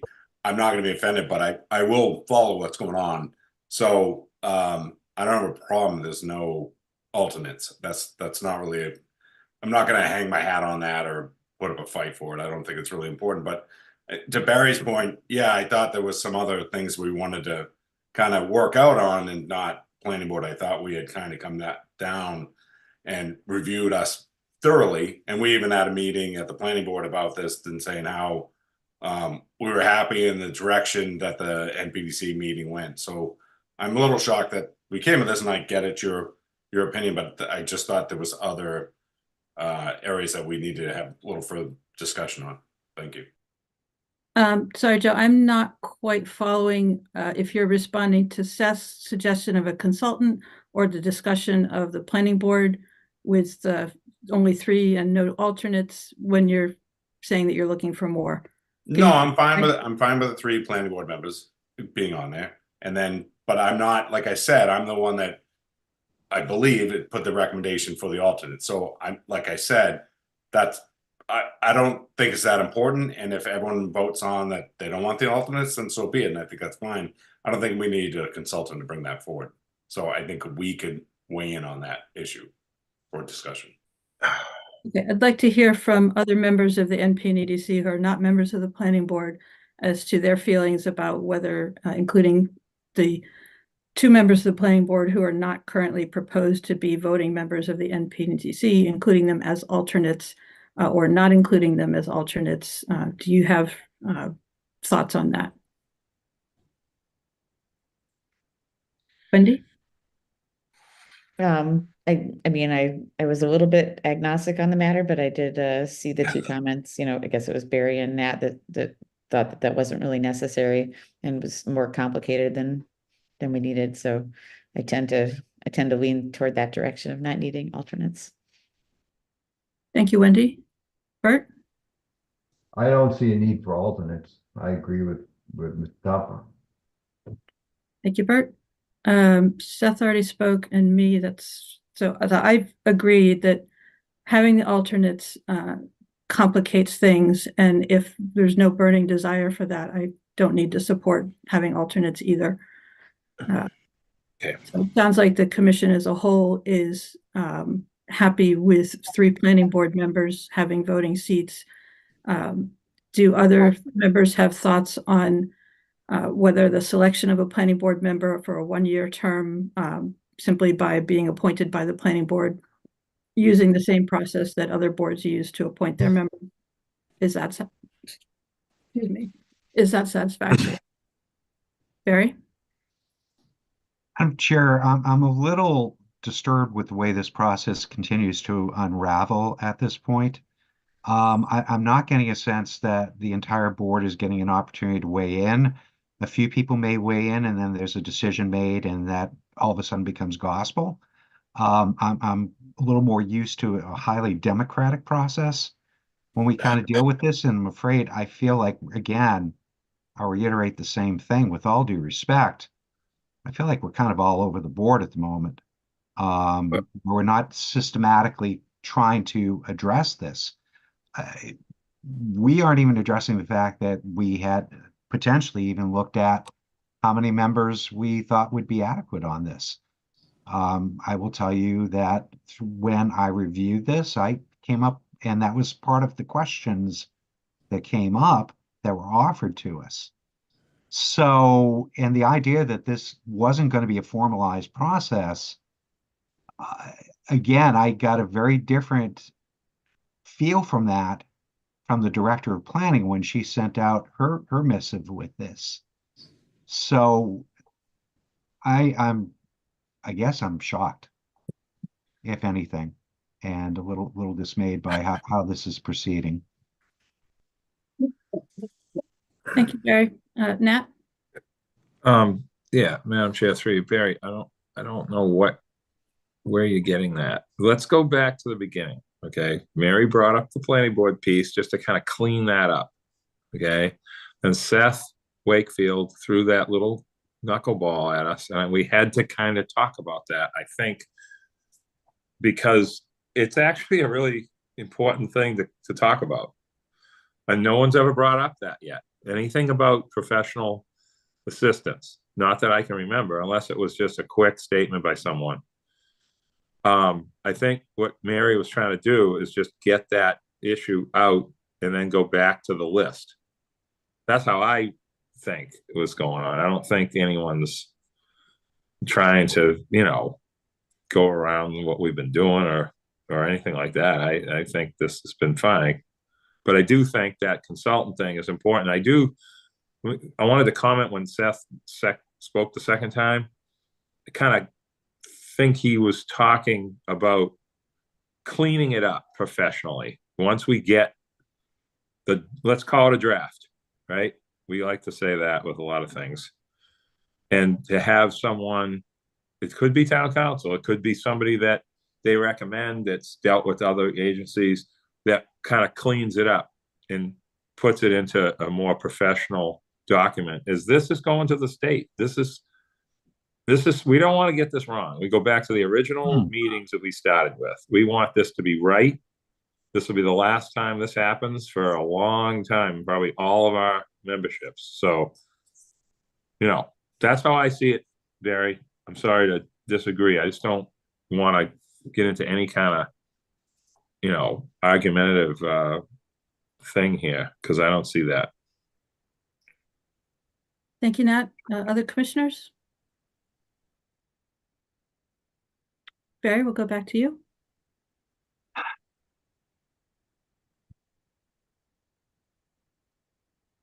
I'm not even sure where I want to pick up with Nat. With all due respect, I love you dearly, but I don't appreciate the lecture. And like I said, I thought when we would have done this or other things that there would have been a little bit more of a detailed and formalized process behind it at this point. And I'm sorry, but I am going to express my views here with things. And I'm sorry if you don't agree with that, but I think we have always left this where all viewpoints are entertained with this. Thank you. We'll go to Dave.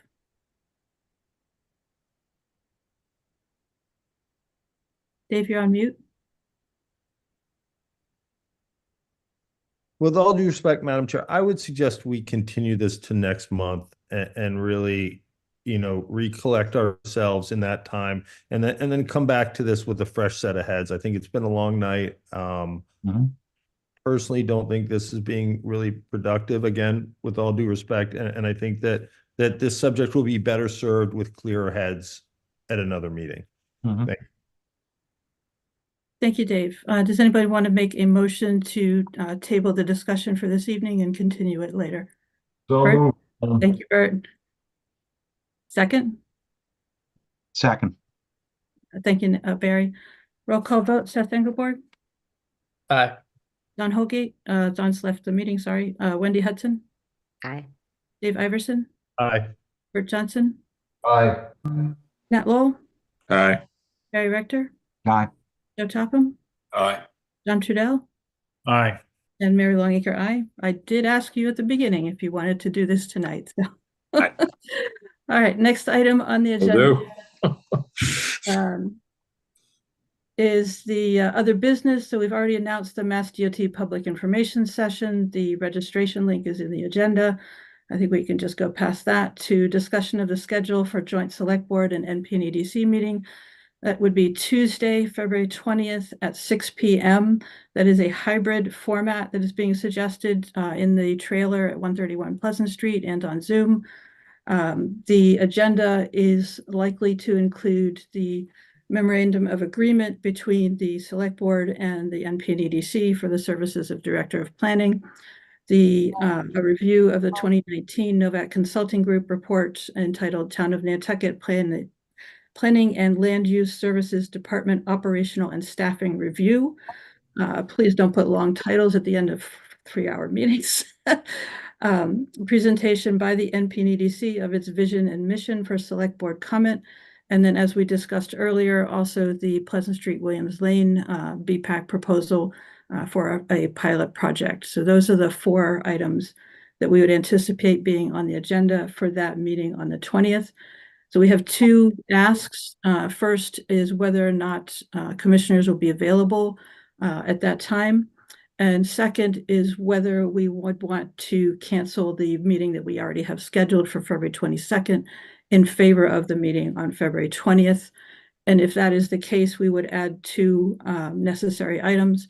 One is the public hearing for the TIP amendment number 2 and the minutes of December 5th. And that would complete the agenda for February 20th. Discussion among commissioners for that. It was a mouthful. Do we have availability on Tuesday, the 20th at 6 p.m.? We would need a quorum. So I'm seeing head nods for yes. Dave? Is that a hybrid meeting, Mary? Yes, it would be a hybrid meeting in person and on Zoom. Perfect. Yep, I'm available. Yep. The date again, Mary? Tuesday, February 20th, 6 p.m. Yep. Okay, so it sounds like we have availability, would need a quorum in order to hold that meeting. The second question is, we have already scheduled our meeting on the 22nd, which is Thursday. That meeting was an odd date because Monday that week is President's Day holiday. So do we want to cancel the meeting on February 22nd? I'll take a motion to that effect if anybody wants to make it.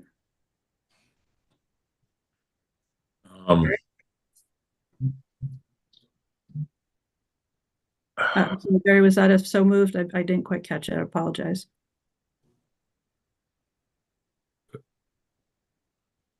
I haven't heard a motion yet. I apologize if I No. missed it. I just want to just a couple questions, Mary. I mean, I thought Yeah. Barry had his hand up, so that's why I did too, but I didn't hear anything. Okay. Oh, there it is. Now he's got his hand up on the top screen, not on the middle. Okay. Barry, you go ahead because yours was up first. That's okay, Nat. Go ahead. All right. Madam Chair, I just clarification. If we cancel the 22nd, does that affect any of the votes we had on the articles? And anything else we continued? Because Leslie and I had that can't conversation. remember that. So yeah. And that's why we'd be adding 2 items at the end of that joint meeting. Sorry, I didn't provide enough detail. The NP and EDC would take a few minutes at the end of the joint meeting to stay in session in order to deal with the 2 items that we need to deal with, which is the public hearing for TIP Amendment number 2 and the minutes of December 5th. Those would be the only 2 items that need attention in February. Okay. And if there's anything else, they can put it on. That's perfect. Okay. Yeah. Thank you. Barry? Thank you. If I could you please clarify specifically what we're dealing with the board, with the select board in terms of things? Because I may want to give you a follow-up depending upon on that. Thank you. They are listed on the agenda with the addition of the Pleasant Street and Williams Lane BPAC recommendation for a pilot project.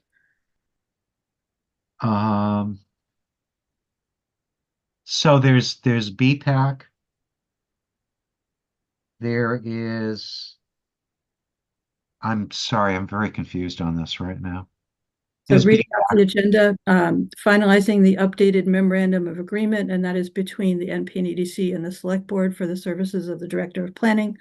Review of the Novak Consulting Group, operational and staffing review for the Plus Department, and presenting the NP and EDC vision and mission for the draft vision and mission for Select Board comment.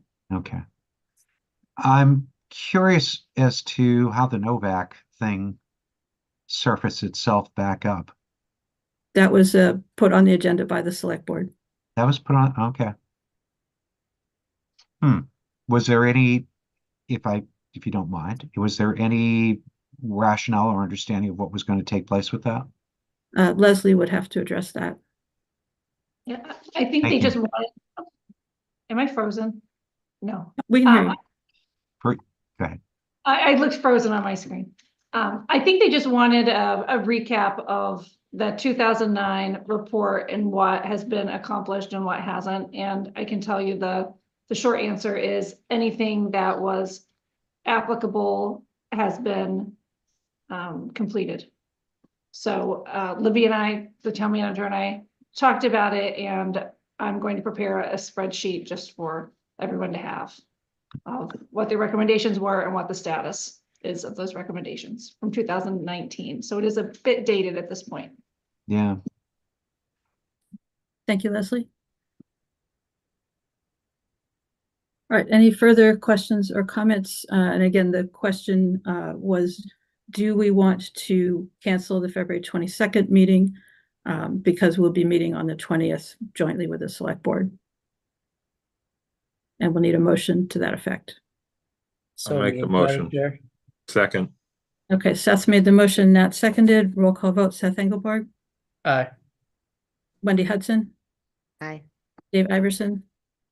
Aye, but with the comment that means we're pushing this discussion for 2 months. That's correct. And that we can choose. Everyone's gonna hate me, but that concerns me. I think it was good. Forgot about that. But I don't think it should wait for too long. Okay, so it sounds like we need to pause on the voting on the motion for further discussion.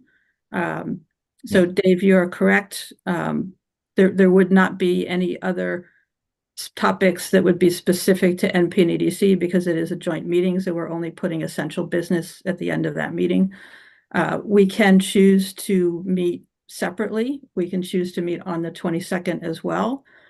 We have options in front of us, and I'm happy to entertain any suggestions. Dave? I'm sorry, Barry's hand was up first. That's all right. Well, it was your question, so I want to start with you. Yeah, I mean, listen, I know everyone's looking at me like, oh, you did it, another meeting. But if we could just say 2 hours that night to just discuss the change in legislation and make it a clean meeting like that, just so that we don't miss a month, we don't forget things.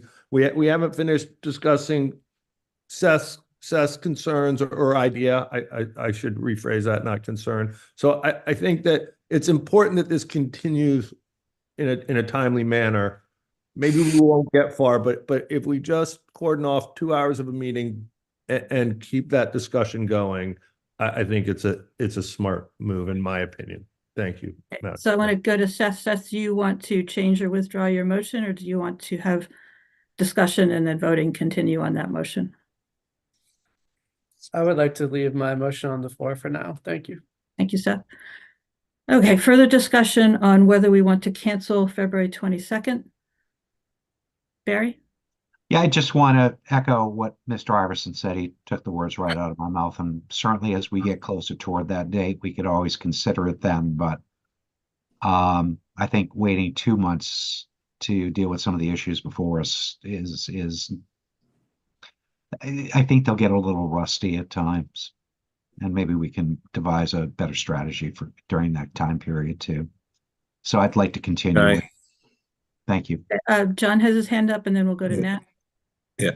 Yeah, I was just wondering if we're making this too complicated, if we just cancel the 22nd, we impose the 20th as our joint meeting, and then we close out that meeting, and then after that meeting, we reopen the planning board for the discussion to continue. Commission. Potentially, John, but the concern would be that that we'll be meeting in the trailer with the public in attendance, and we don't know how long the joint meeting will go with the select board. We could end up in a situation like we have right now, where we're all mentally exhausted, and it will be a hybrid meeting with half on Zoom and half in the room. So it didn't seem like the best option. It's certainly a possibility. So I'm looking for the pleasure of the commissioners in how we want to handle this. I wasn't sure you wanted 2 meetings in 1 week, particularly bookended by a holiday and school vacation. I'm bringing this to you as an open question. So we'll go to Nat. Yeah, no, you've kind of like said almost everything that answered all my questions, essentially, between you and Barry just then. And then Dave's point. I mean, I agree with Dave, though. I don't think we should go to the end of March from now. So, staff, all the stuff they have to do, but I mean, I just don't know what else to say. I think we need to keep the 22nd now. And we can't let this go on forever, and having more of a dedicated, MPNEDC makeup membership meeting, is important. Mike's probably not going to have much stuff, and we're not going to have other confusion. So I don't want them to get mad at me.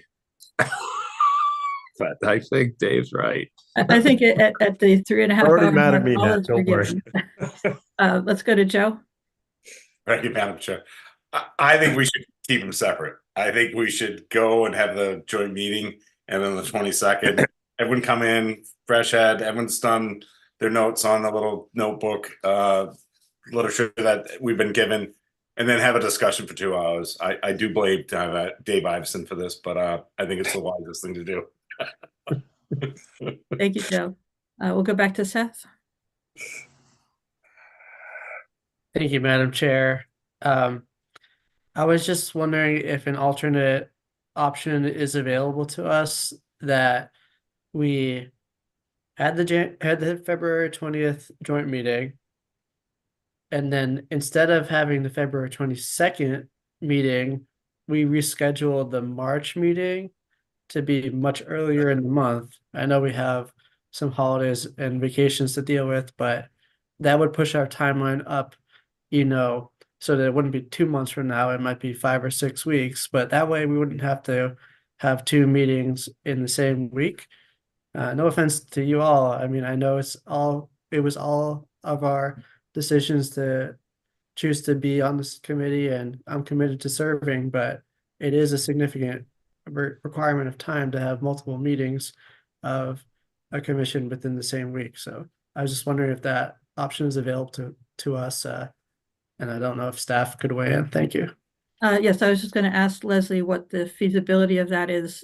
Seth, we have to remember that the planning board also has meetings scheduled, and so they wouldn't be able to attend if there's a conflict.